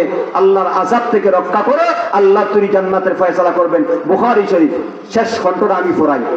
বুখারী সানি আমি যেহেতু আমার ছাত্রদেরকে পড়াই, 26 নম্বর পারা, 28 নম্বর পারা, বেশ কয়েকবার এই হাদিসটা তাকরার আছে। বুখারী শরীফের মধ্যে একটা বিষয় আছে, অনেকগুলি হাদিস তাকরার এনেছেন ইমাম বুখারী রাহমাতুল্লাহি আলাইহি। অনেক হাদিস, একটা হাদিসে দেখা যায় 26 নম্বর পারাত আছে, 27 নম্বর পারাত আছে, 29 নম্বর পারাত আছে। একটা হাদিসে বিভিন্ন পারা মধ্যে রিপিট করছেন। তো এই হাদিসটা আমি বুখারী শরীফের মধ্যে আমার ছাত্রদেরকে পড়াইছি। তো এই হাদিসের মধ্যে উল্লেখ করে দেওয়া হয়েছে যে আল্লাহর নবী সাহাবায়ে কেরামদের সামনে একটা ঘটনার বিবরণ দিয়েছেন। ওই ঘটনার মধ্যে যারা তাকওয়া অর্জন করে তাদেরকে আল্লাহ আল্লাহ আখিরাতে কিভাবে তাদের জীবনের সমস্ত গুণাগুলি ক্ষমা করিয়া আল্লাহর তৈরি জান্নাতের ফয়সালা করেন তার বিবরণ রয়েছে ঘটনার মধ্যে। আমি ঘটনাটা বলতে চাই, শুনতে রাজি আছেন? বলবেন? আল্লাহর হাবিব বলেন, ও আমার সাহাবীরা, তোমাদের পূর্বের জমানার মধ্যে একটা লোক ছিল, তাকে আল্লাহ অনেক কোটি কোটি নিয়ামত দান করছেন, অনেক সম্পদ দান করছেন এবং তাকে সৌন্দর্য দান করেছিলেন। তার বডির ফিটনেস অনেক সুন্দর ছিল, দেখতে সুদর্শন। কোটি কোটি নিয়ামত পাইয়া আল্লাহর নাফরমানি করেছে, সারা জীবন আল্লাহর নাফরমানি করেছে, কখনো আল্লাহর হুকুম মোতাবেক চলে নাই। মৃত্যুর সায়ান্নে মরণের পূর্বে যখন তার একিনার বিশ্বাস হয়ে গেছে যে এখন আর দুনিয়াতে বাঁচবে না, মারা যাবে, তখন তার ছেলেদেরকে উপস্থিত করলো, ডেকে উপস্থিত করিয়া ছেলেদেরকে সম্বোধন করে বলে, ও আমার বাবারা, আমি তোমাদের কেমন পিতা? আচ্ছা বলেন, কোন বাবা যদি ছেলেদেরকে বলে আমি কেমন পিতা, বাপ যদি সুর হয়, সন্তানকে বলবো তুমি সুর? কি বলেন আপনারা? বলবেন? বলবেন। তো ছেলেরা বলতেছে, বাবা আরে আপনি কেমন পিতা? মানে আপনি আমাদের আদর্শবান পিতা। আল্লাহু আকবার। নবীজি হাদিসের মধ্যে বলছে, বুখারী শরীফের হাদিস, এটা যেমন তেমন কিতাবের হাদিস না, বুখারী শরীফের হাদিস। আল্লাহর নবী বলেন, তখন ছেলেরা বলতেছে যে হে আমার পিতা, আমাদের পিতা, আপনি আমাদের আদর্শবান পিতা। তখন পিতা ছেলেদেরকে বলতেছে, বাবারে তোমাদের কাছে আমি আদর্শবান হইল, আমি আল্লাহর কাছে সম্মানিত না, আল্লাহর কাছে আমার কোনো সম্মান নাই, কারণ আল্লাহ আমাকে দুনিয়াতে কোটি কোটি নিয়ামত দান করেছিলেন। উচিত ছিল আল্লাহর নিয়ামতের শুকরিয়া আদায় করিয়া আল্লাহর বন্দেগী করা, আল্লাহর গুলামি করা, আল্লাহর হুকুম মোতাবিক চলা, কিন্তু আল্লাহর নিয়ামত মুখ করিয়া আল্লাহর বিরুদ্ধে আচরণ করেছি, আল্লাহর নাফরমানি করেছি। এখন যদি আমি মারা যাই, আল্লাহ যদি তার আদালতে আসামির কাঠ করা দাঁড় করাইয়া আমাকে জিজ্ঞেস করেন, ও আমার বান্দা, কোটি কোটি নিয়ামত তোকে দুনিয়াতে দান করেছিলাম, অগাধ সম্পদের মালিক বানিয়েছিলাম, সুস্বাস্থ্য দান করেছিলাম, এত নিয়ামত পেয়ে আমার নাফরমানি করলে কেন? জবাব দেওয়ার কোনো উপায় আমার নাই, ঠিক কিনা? আল্লাহ রাব্বুল আলামিন তখন আমাকে শাস্তি দিবেন, আর জাহান্নামের শাস্তি সহ্য করার ক্ষমতা আমার নাই। আপনাদের আছেন? কথা বলেন, আসেনি? এই তো সমস্যা। আজকে এই আযাবের ভয় না থাকার কারণে দুনিয়ার মধ্যে যত গন্ডগোল, ঠিক কিনা বলেন? আজকে আযাবের ভয় নাই, আযাবের ভয় নাই। আমি মারা যাব, আমাকে দাফন করা হবে, তিনটা প্রশ্ন করা হবে, মার রব্বুকা, তোমার রবকে, তোমার দিন কি, তোমার নবীকে। এই প্রশ্নগুলির উত্তর আমি দিতে পারবো কি পারবো না, কোনো টেনশন নাই, কোনো চিন্তা নাই। আজকে আসি ফারাফারি, গুতাগুতি, ঠেলাঠেলি, ধাক্কাধাক্কির মধ্যে। কথা বলছেন না কেন? ঠিক কিনা? আল্লাহর নবী হাদিসের মধ্যে উল্লেখ করে বলেন, ওই পিতা তখন ছেলেদেরকে বলে, বাবারে, আর যেহেতু আল্লাহর শাস্তি সহ্য করতে পারবো না, আল্লাহর জাহান্নামের আযাব সহ্য করার ক্ষমতা আমার নাই, তো শুনো, আমি একটা ওসিয়ত করে যাচ্ছি, আমি মারা গেলে পরে আমার লাশটারে ফুরাইবে। বাবা কি কয়? ছেলেদেরকে বলতেছে, আমি মারা যাওয়ার পরে আমার লাশটাকে তোমরা পুরাইবা, পুরাইয়া ছাই কইরা, ছাই উড়াইয়া দিবা। ঘূর্ণিঝড়ের দিনে প্রচন্ড বাতাস যেদিন ববে, প্রবাহিত হবে, প্রচন্ড বাতাসের মধ্যে বাতাসের সাথে উড়াই দিবা অর্ধেক, আর অর্ধেক তোমরা সাগরে পানির সাথে মিশাই দিবে। কিছুদিন পরে বাবা মারা গেছে, মারা যাওয়ার পরে ছেলেরা বাবার ওসিয়ত অনুযায়ী তার লাশটাকে, বাবার লাশটাকে আগুনে ফুরাইছে, ফুরানোর পরে ছাই বানাইছে, ছাই বানায় কিছু বাতাসের সাথে উড়াই দিছে, আর কিছু সাগরের পানির মধ্যে মিশাই দিছে। ছাই মিশা দেয় না পানির মধ্যে, কে দেখেন আপনার ছাই নিয়ে গিয়া পানির সাথে এইভাবে দিবেন, মিশাই দিবেন। আল্লাহ তাআলা বাতাসকে আদেশ করলেন, হে আমার বাতাস, তোমার মধ্যে আমার এই পাপিষ্ঠ বান্দার ছাইয়ের যে অংশটা উড়াই দেওয়া হয়েছে একত্রিত করো। আর পানিকে বললেন, হে পানি, তোমার মধ্যে আমার এই পাপিষ্ঠ বান্দার যেই এই লাশের অংশটুকু মিশাই দেওয়া হয়েছে একত্রিত করো। আমি আপনাদের কাছ থেকে একটা প্রশ্নের জবাব জানতে চাইব, আপনারা জবান খুলে বলবেন, এই আগুন এবং এই বাতাস এবং পানি সৃষ্টি করছেন কে? ওই বুঝে আওয়াজ, এতজন লোক থাকিয়া আওয়াজটা দিলেন। আমার তো মনে হয় এখান থেকে আওয়াজ দিলে জুনিগাঁও পর্যন্ত শোনার কথা। আর এক দুইজন ইমানদার যখন আওয়াজ দিছে, আরে ভাই, বেঈমান কাফের মুশরিকদের দালাল পুরা ভেঙে গেছে।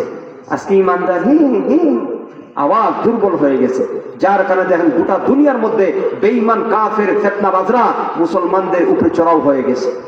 আজ ফিলিস্তিন দিয়ে তাকায় দেখেন, মুসলমান জায়গায় জায়গায় নির্যাতিত, নিপীড়িত হচ্ছে, অথচ মুসলমান দুনিয়ার মধ্যে থাকবে, আল্লাহ আসমান জমিনকে টিকে রাখবেন। মুসলমান আছে, মুসলমানের উসিলায় আল্লাহ জমিনকে টিকে রাখছেন। এই দুনিয়ার মধ্যে বেঈমান কাফেররা খাইতেছে মুসলমানের উসিলায়, অথচ ওই মুসলমানদেরকে টর্চারিং করছে। কথা বলেন ঠিক কিনা? কেন কেন কেন? আজকে মুসলমান দুর্বল হয়ে গেছে। একটু আওয়াজ বাড়ায় বলেন, বাতাস এবং পানি সৃষ্টি করেছেন কে? আল্লাহ রাব্বুল আলামিন বাতাস এবং পানিকে আদেশ করলেন একত্রিত করো। আল্লাহর হুকুম পায়া বাতাস এবং পানি মৃত ব্যক্তির লাশের অংশগুলি একত্রিত করছে। একত্রিত করার পরে মহান আল্লাহ তার এই মৃত ব্যক্তিকে বললেন, হে আমার বান্দা জীবিত হয়ে যাও। খেয়াল করে শুনেন, আল্লাহ মৃতকে জীবিত করতে পারেন কি পারেন না? আল্লাহ হায়াত আর মৌতের মালিক। আল্লাহর বান্দাকে লক্ষ্য করিয়া যখন আল্লাহ বললেন, আমার বান্দারে জীবিত হয়ে যাও, সঙ্গে সঙ্গে জীবিত হয়ে গিয়েছে। মহান আল্লাহ তার এই বান্দাকে লক্ষ্য করে বললেন, ওরে আমার বান্দা, তুমি মৃত্যুর পূর্বে তোমার সন্তানদেরকে এমন করে আদেশ করলে কেন? জ্বালায় আগুনে পুরাইয়া ছাই বানাইয়া বাতাসে পানির সাথে মিশিয়ে দেওয়ার জন্য বললে কেন? আল্লাহর বান্দা মহান আল্লাহকে লক্ষ্য করে বলে, আল্লাহ দুনিয়ার মধ্যে আপনি কোটি কোটি নিয়ামত দান করেছিলেন, ওই নিয়ামত মুখ করিয়া দুনিয়ার মধ্যে আপনার হুকুম মানার কথা ছিল, আপনার নিয়ামতের শুকরিয়া আদায় করার দরকার ছিল, আপনার হুকুম মোতাবিক চলার দরকার ছিল। প্রভু হে, এই নিয়ামত ভোগ করি আমি আপনার হুকুম মানি নাই, আপনার অবাধ্য আচরণ করেছি। মৃত্যুর পূর্বে আমার ভয় হয়েছে, কিয়ামতের দিন যদি আপনি আমাকে জিজ্ঞেস করেন এই নিয়ামতগুলি ভোগ করিয়া কেন আমার নাফরমানি করলে, আল্লাহ আপনার আদালতের মধ্যে আসামির কাঠ করা দাঁড়াইয়া আমি কোনো জবাব দিতে পারবো না। তখন আপনি শাস্তি জাহান্নামের ফয়সালা করবেন, জাহান্নামের শাস্তি আমি সহ্য করতে পারবো না। তাই আমার সন্তানদেরকে জাহান্নামের আযাবের ভয়ের কারণে এমন করে আদেশ করেছিলাম। আল্লাহু আকবার বলেন। আল্লাহ রাব্বুল আলামিন বলেন, ও আমার বান্দা, দুনিয়ার মধ্যে কোটি কোটি নিয়ামত খাইয়া নাফরমানি করেছো, কিন্তু মৃত্যুর পূর্বে তোমার অন্তরের মধ্যে আমার আযাবের ভয়, তাকওয়ার গুণ অর্জন করেছিলে। এই তাকওয়ার গুণ এমন চমৎকার একটা গুণ, এই গুণ যারা অর্জন করে তাদের জন্য আমি জাহান্নামকে তৈরি করি নাই। বান্দারে, যাদের অন্তরের মধ্যে তাকওয়া থাকবে, আমি আল্লাহ মুত্তাকি বান্দাদের জন্য আমি আল্লাহ নিয়ামতপূর্ণ জান্নাতকে প্রস্তুত করেছি। সুবহানাল্লাহ। আল্লাহ বলেন, উইদ্দাত লিল মুত্তাকিন, জান্নাতের বিবরণ দিয়ে বলেন, আমি আল্লাহ জান্নাতকে প্রস্তুত করেছি মুত্তাকি বান্দাদের জন্য।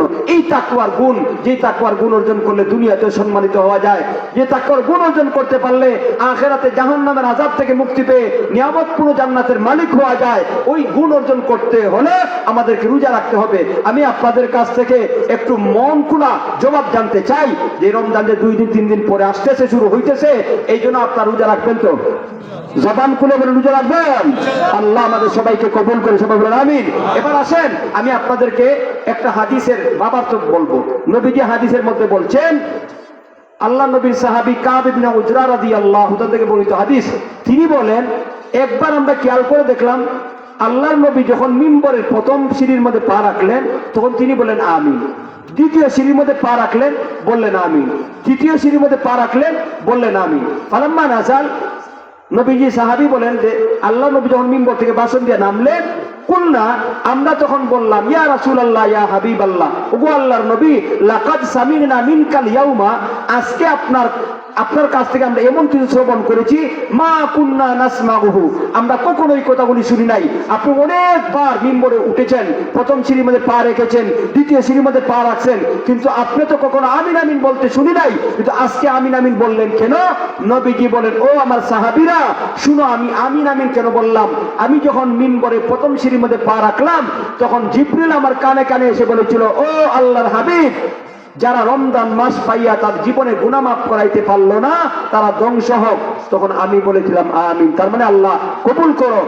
বাবার তো হইল, সারমর্ম হইল, যারা রমজান মাস পেয়ে তার জীবনে গুনাহ মাফ করাইতে পারবে না তাদের জন্য ধ্বংস অনিবার্য, তাদের ধ্বংসের ব্যাপারে কোনো সন্দেহ নাই, ঠিক কিনা বলেন? তাই 2 দিন 3 দিন পরে রমজানের রোজা শুরু হবে, রমজান রোজা শুরু হবে, আসবে যাবে আসবে যাবে। গত বছর রোজা শুরু হয়েছিল, আবার শেষ হয়ে গেছে, চলে গেছে। দেখেন গত রমজান থেকে এই রমজানের আগেই আমাদের এই এলাকার অনেক মানুষ মৃত্যুবরণ করিয়া কবরের বাসিন্দা হয়ে গেছে, ঠিক কিনা? তো আমরা এখনো বলতে পারবো না, আমাদের মধ্যে হয়তো বা আজকে 2 দিন বা 3 দিন বাকি আছে, এই 2-3 দিনের ভিতরে অনেকেই মৃত্যুবরণ করে চলে যেতে পারেন। যদি আল্লাহ দয়া করি আমাদেরকে রমজান পর্যন্ত জীবিত রাখেন, রমজানে আমরা জীবিত থাকি, আমাদেরকে রমজানের মধ্যে যে কোনো ভাবে জীবনের গুনাহ মাফ করাইতেই হবে, ঠিক কিনা? আল্লাহ তাআলা আমাদেরকে এই যে সুযোগটা দিয়েছেন, এই জন্য রমজান মাসকে কাজে লাগাইয়া আমাদের জীবনে গুনাহ মাফ করাইতে হবে। তো কিভাবে আমরা আমাদের জীবনে গুনাহ মাফ করার জন্য রমজানুল মুবারকে আমল করব? আল্লাহ নবীর একটা হাদিস আছে, যে হাদিসটা মুহাদ্দিসিনদের ভাষায় সালমান ফার্সি থেকে বর্ণিত। ওনারা বলেছেন যে রমজান মাসে মুমিন মুসলমানরা কি আমল করবে তার মাইল ফলক হিসেবে ও হাদিসটা উপস্থিত করেছেন। এই হাদিসের মধ্যে আল্লাহ নবী এ টু জেড আলোচনা করেছেন এই বরকতময় মাসে একটা ইমানদার মুমিন রমজানুল মুবারকের মধ্যে কি কি করবে। আল্লাহ নবী বলেন, খাতাবানা রাসূলুল্লাহ সাল্লাল্লাহু আলাইহি ওয়াসাল্লাম, হাদিসের মধ্যে বলা হয়েছে আল্লাহ নবী ফি আখির ইয়াউমি মিন শাবান, শাবান মাসের শেষ দিকে রমজানের শুরুতে তিনি ভাষণ দিলেন আর সমস্ত সাহাবায়ে কেরামদেরকে সম্বোধন করে বলছিলেন, ইয়া আইয়ুহান নাস, হে আমার সাহাবীরা, কাদ আযাল্লাকুম শাহরুন আযীমুল মুবারক, তোমাদের সামনে একটা মাস আসতেছে। সুবহানাল্লাহ বলে, তোমাদের সামনে একটা মাস আসতেছে। কাদ আযাল্লাকুম শাহরুন আযীম, মহান মাস, মুবারক, বরকতময় মাস। এই মাস কোন মাস? রমজানুল মুবারক।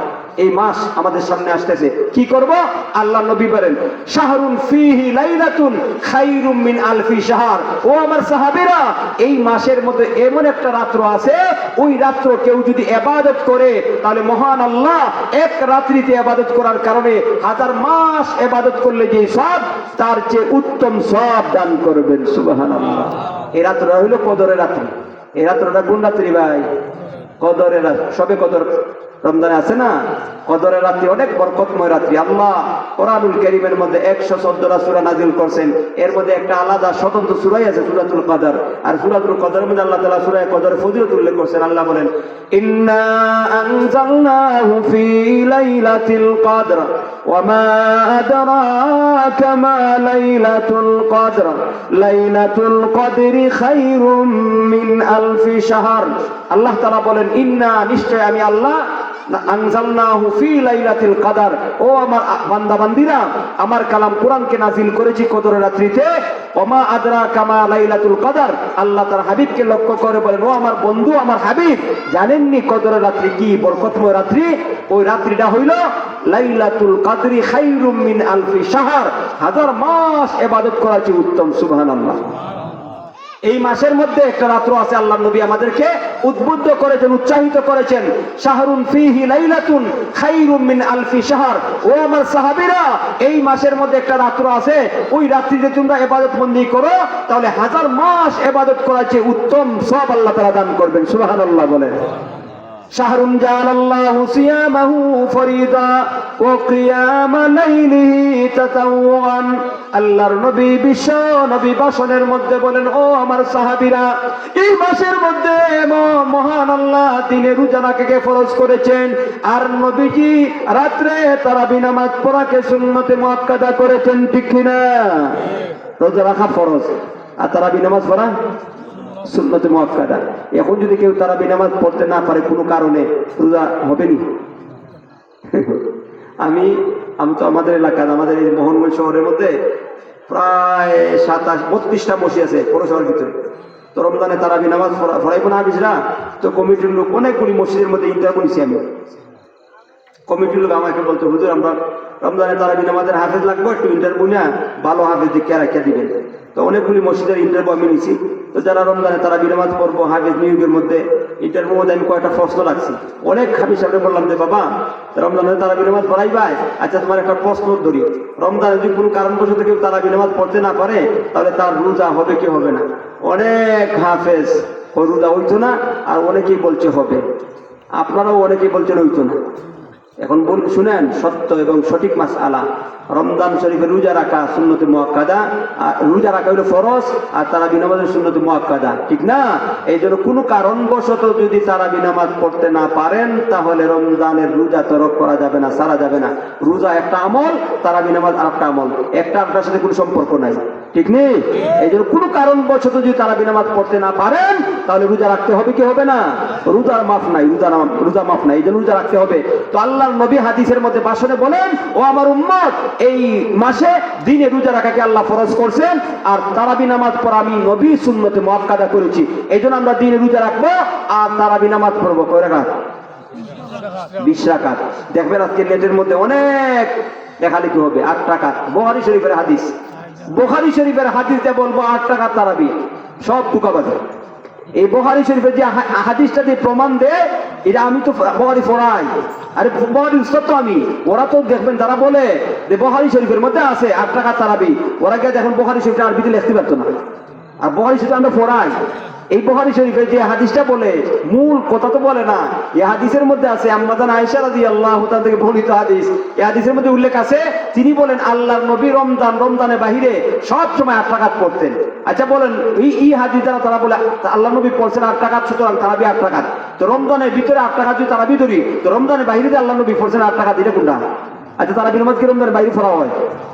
তার মানে তাহাজ্জুদের হাদিস রে আইনা তারাবির মধ্যে লাগাই দিছে। চিন্তা করছেন কারবারটা?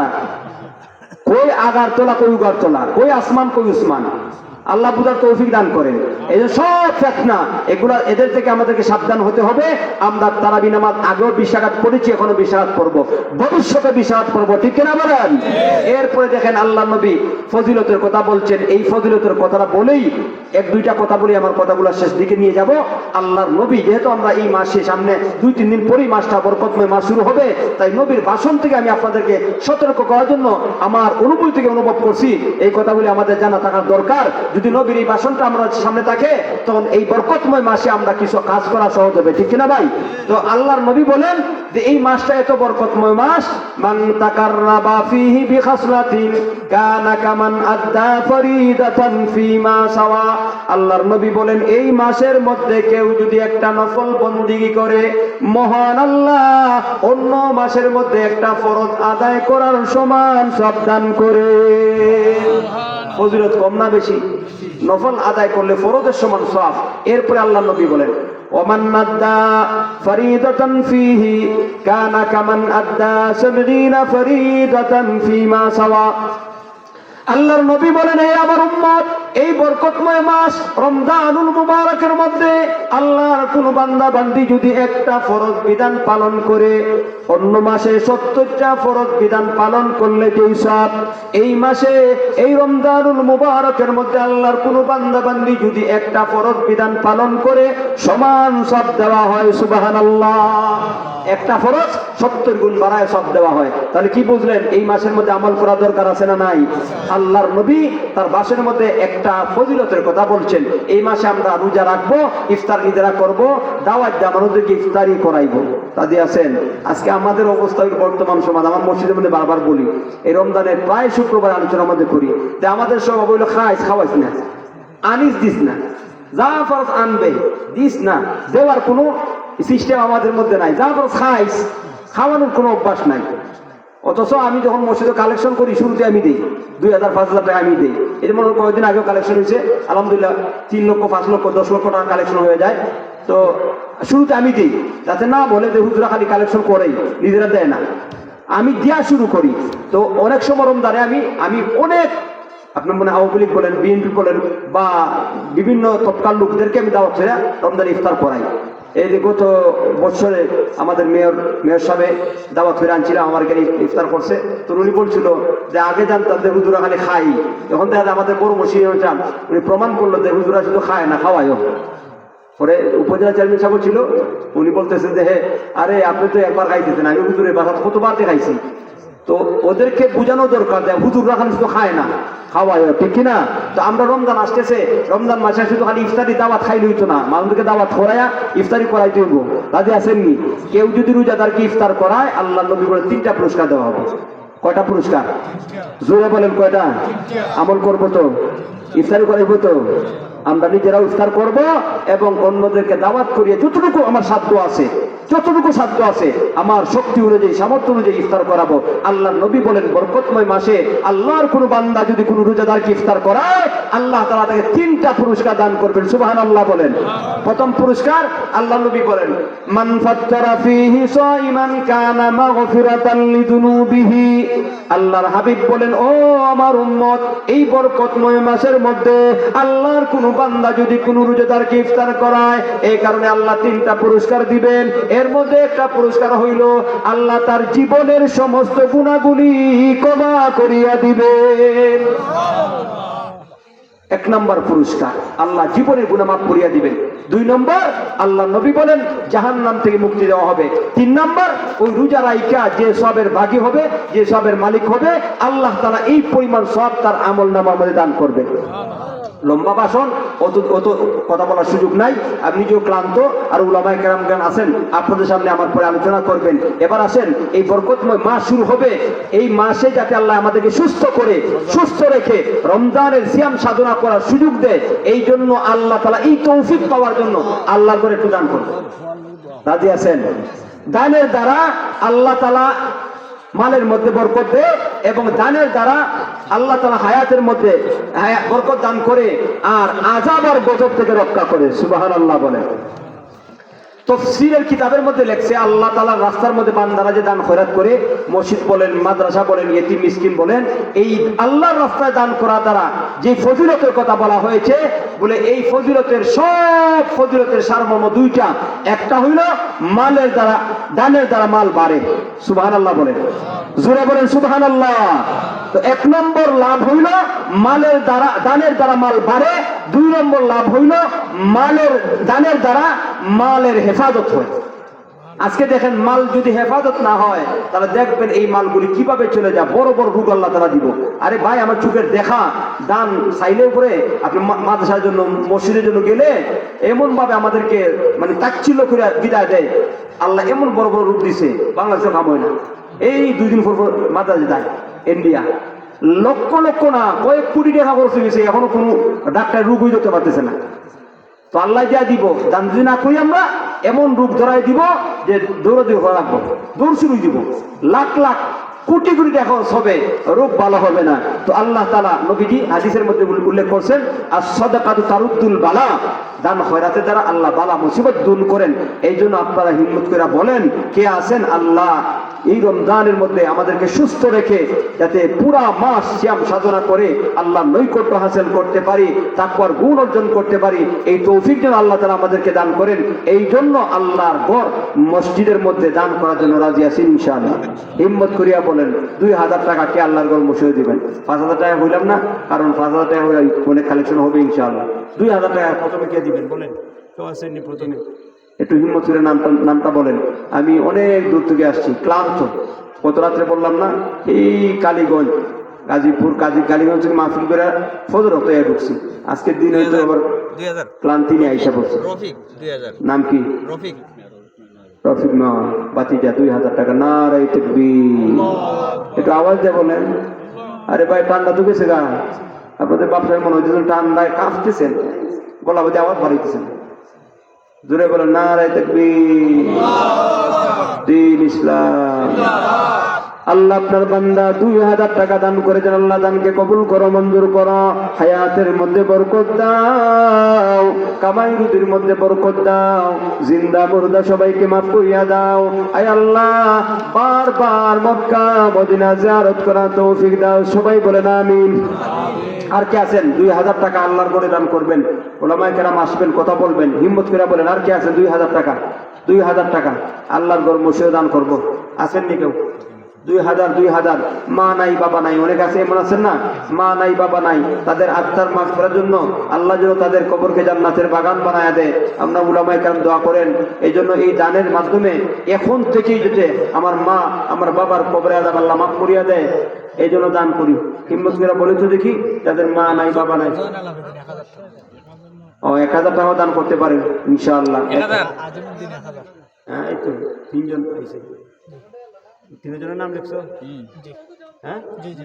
কি জন আলাবেদিন 1000 টাকা, আর আজিমউদ্দিন 1000 টাকা, আরেকজন আজিমউদ্দিন 2000 টাকা, আজিমউদ্দিন 2000 টাকা। নারে তাকবীর।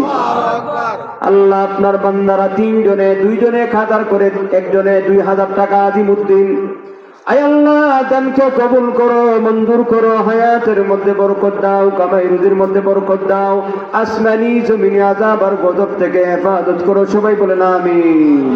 আর কে আছেন? 1000 করে বলেন, 1000। এই তো আমার চাচা, এই যে স্বপন, সকলে 1000 টাকা, 1000 টাকা আল্লাহ কবুল করে। নারে তাকবীর। আল্লাহ আপনার বান্দারা এক এক 1000 টাকা করে আপনার করে দান করার নিয়ত করেছেন। আয় আল্লাহ দানকে কবুল করো, মঞ্জুর করো। আয় আল্লাহ জিন্দা মুর্দা সবাইকে মাফ করিয়া দাও। আল্লাহ এই মুহূর্তে মুর্দাদের কবরে আদা মাফ করিয়া কবরকে জান্নাতের বাগান বানায়া দাও। আয় আল্লাহ আসমানি জমিনে আযাব ও গজব থেকে হেফাজত করো। আয় আল্লাহ এই মুহূর্তে নবীজি রওজার মধ্যে আপনি খবরটুকু পৌঁছাইয়া দাও। সবাই বলেন আমিন। আর কে আছেন? 1000 টাকা, 1000 একটু তাড়াতাড়ি বলেন, আমি অনেক ক্লান্ত, সংক্ষিপ্ত বিশেষ করে দিব। একটু হিম্মত করে বলেন, আমাদের বঞ্চিত করে না, আপনার জন্য একটু দোয়া করে দেয়, কারণ রমজানে পরে আর আসতে পারবো না। আমার হজের ফ্লাইট এই যে কতক্ষণ আগে ফোন দিছিল, আমাদের ফার্স্ট ফ্লাইটে আমাদের হজের ফ্লাইট হবে প্রথম দিকে। সরকার যে ফ্লাইট ঘোষণা করবে ফার্স্ট ফ্লাইটে আমাদের হবে, সফর শুরু হয়ে যাবে। এই জন্য রমজানের আগে পরে আর আবার সুযোগ নাই। এখন আপনাদের কাছ থেকে বিদায় নিয়ে দিয়েছি, যদি মনে কষ্ট দেওয়া থাকে আল্লাহ কাছে মাফ করে দিবেন। আর দেখা হতে পারে, নাও হতে পারে, কত মানুষ হতে যায় আর ফিরে আয় না, ঠিক কিনা? আমি আল্লাহর কাছে দোয়া করছি, আল্লাহ এই নোংরা দেশে আমার আইন না, মরণ ওই জন্য ওই দেশে মরণ হয়। কারণ ওই দেশের মধ্যে হজের সফল যে মারা যায় কেউ, আল্লাহ নবী বলেন কিয়ামত পর্যন্ত তার আমল নামার মধ্যে হজের সব লেখা হয়। 2015 সালে আমরা মোহনগঞ্জ থেকে প্রায় 18 জনের একটা কাফেলা গেছিলাম। আমার এক বন্ধু ছিল মাস্টার রফিক, আমার মতন ইয়াং বসে ছিল, মারা গেছে। আরাফার মার থেকে যখন আসি তখন এই মুজদালিফা রাতে যাপন করছি কাকা, পরে যখন জামরাতে পাথর মারবো, আমার সাথে পাথর মারছে, পাথর মাইরা আর খুব লাখ লাখ মানুষ না, আপনি ওদের মধ্যে লাখ লাখ মানুষ খায় খেলায় খবর নেই, আমার সাথে হাতে দৌড়া ছিল, কিন্তু কোন ফাঁকে আমার আত্মীয় ছুটে গেছে। পরে তো আমি রুমে আইসি, খুঁজলাম পাইলাম না, আবার খুঁজে গেছি, দেখে লাশও ফিরে গেছি। তো আল্লাহ তাআলা তার ওই যারা হজ অবস্থা মারা যায়, এহরামের কাপড় পরানো, এতে কিন্তু মাথা ডাকেন, আপনি খেয়াল করে দেখেন, নেটে চার্জ দিলে পাইবেন। যারা হজ অবস্থায় মারা যায় এদের লাশ চেহারা খোলা থাকে, কারণ চেহারা ঢাকা ঠিক না। যারা হজ করতে যায় আরাফার ময়দানে থাকে, মিনার থাকে, এরা পুরুষের জন্য মাথা ঢাকা নিষেধ। এই জন্য হজ অবস্থায় যারা মারা যায় এদের পুরা কাফন পরিধান করানো থাকে, চেহারাটা খোলা থাকে। তো আল্লাহ তাআলা জানি না এই বছর যাইতেছে, আল্লাহ নওয়াইলে যদি এমন হয় ওখানের মধ্যে আল্লাহ আটকায় রাখতে পারে, যা দেখা হতেও পারে, নাও হতে পারে। যেহেতু শেষ, এমন হইতে পারে আমার জীবনের শেষ, হইতে পারে কি পারে না। আর প্রতিদিন মাহফিল, কালকে শেষ মাহফিল ওই মধ্যনগর শেষ দিকে, আমার কালকে আবার শুক্রবার জুমার নামাজ, খুব তাড়াতাড়ি চলে যেতে হবে। তো এই জন্য হিম্মত করে বলেন, একটু দোয়া করার সুযোগ করে দেন। কে কে আছেন? আর 1000, মাত্র 1000 টাকা, 1000 টাকা দিবেন নিয়ে।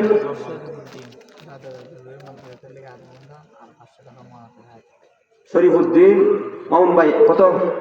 1000 টাকা। মামুন ভাই 1000 টাকা। শরীফুদ্দিন এই আদমন দান আর 500 টাকা দাদা দাদি রুহের মাগফিরাতের জন্য। নারে তাকবীর।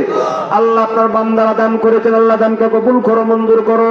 আয় আল্লাহ হায়াতের মধ্যে বরকত দাও, আল্লাহ কামাই রুজির মধ্যে বরকত দাও। আয় আল্লাহ আসমানি জমিনি আযাব গজব থেকে হেফাজত করো।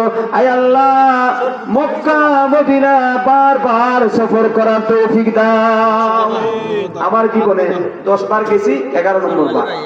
আমার মনে হয় আমার এলাকার মধ্যে আর এরকম কেউ গেছে বললে আমার জানা নাই। এটা আল্লাহ তাআলার নিয়ামত, আমি অহংকার করছি না। করো মানে 100 টাকা। নারে তাকবীর। আজমন দান আরিয়ান 100 টাকা। নারে তাকবীর। একটু আওয়াজ দেন, আপনারা আওয়াজ পয়সা রয়েছেন এইভাবে, একটু জবান খুলে বলেন নারে তাকবীর। আওয়াজ হইছে না, এটা পুষ মাসের আওয়াজ হইছে, এখন ফাল্গুন মাস চলতেছে। নারে তাকবীর। যুবক যারা আছে এখানে মাহফিল করি তো আমরা, ডেইলি প্রতি রাতে মাহফিল যাচ্ছি, সুবহানাল্লাহ আলহামদুলিল্লাহ, পুরো বিরাট হয়। আর যুবকরা বইয়া ফেসবুকটা দিলওয়ার হোসেন দাদাদের মাগফিরাতের জন্য আদমন দান। নারে তাকবীর। আল্লাহ দানকে কবুল করো, মঞ্জুর করো। আয় আল্লাহ তার দাদা দাদির রুহের মাগফিরাতের জন্য দান করেছেন। আয় আল্লাহ তার দাদা দাদির কবরে আযাব মাফ করিয়া এই মুহূর্তে কবরকে জান্নাতের বাগান বানায় দাও। সবাই বলেন আমিন। একটু হিম্মত করে আর বলুন কে আছেন 1000 মক্কা মদিনা কেউ স্মরণ করবো ইনশাআল্লাহ। এই তো আমার এই এলাকার সর্বশেষ মাহফিল, কালকে একটা মাহফিল আছে মধ্যনগর, এটা শেষ।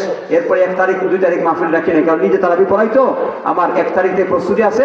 আমার হাবিব সাহেব কতক্ষণ আগে ফোন দিয়েছে, ঢাকার হাবিব সাহেব, উনি বলতেছে আমি আসতেছি রাত্রে, আমি আসো আমরা তারাবি নামাজ পড়াই, একটু প্রস্তুতি নেওয়ার দরকার না, সারা বছর উলেমালা জায়গা তেলাওয়াত করি না, এই 1-2 দিন একটু তেলাওয়াত করি না, একটু তারাবি নামাজটা পড়াই, এই জন্য মাহফিল রাখি নাই। কালকে শেষ মাহফিল করে ইনশাআল্লাহ আল্লাহর পক্ষ থেকে বরকতময় মাস, এই মাসের প্রস্তুতি গ্রহণ করব ইনশাআল্লাহ। আমি আপনারা, ঠিক কিনা? এই জন্য শর্টকাটে বললেন আর কে আছেন যে দোয়া করবো ইনশাআল্লাহ। মক্কা মদিনার মধ্যে গিয়েও দোয়া করবো আপনাদের জন্য, আপনাদের পক্ষ থেকে নবীর রোজা সালাম দিব। আব্দুল ভাই 500 টাকা। তোমার নামটা কি? 1000 টাকা। 1000 টাকা। নারায়ে তাকবীর, জোরে জোরে নারায়ে তাকবীর। আল্লাহ আপনার রাস্তায় দান করেছেন, আল্লাহ দানকে কবুল করো, মঞ্জুর করো। আয় আল্লাহ হায়াতের মধ্যে বরকত দাও, সবাই বলেন আমিন। কামাই রুজির মধ্যে বরকত দাও, আসমানি জমিনি আযাব আর গজব থেকে হেফাজত করো, সবাই বলেন আমিন। আর কেউ আছেন?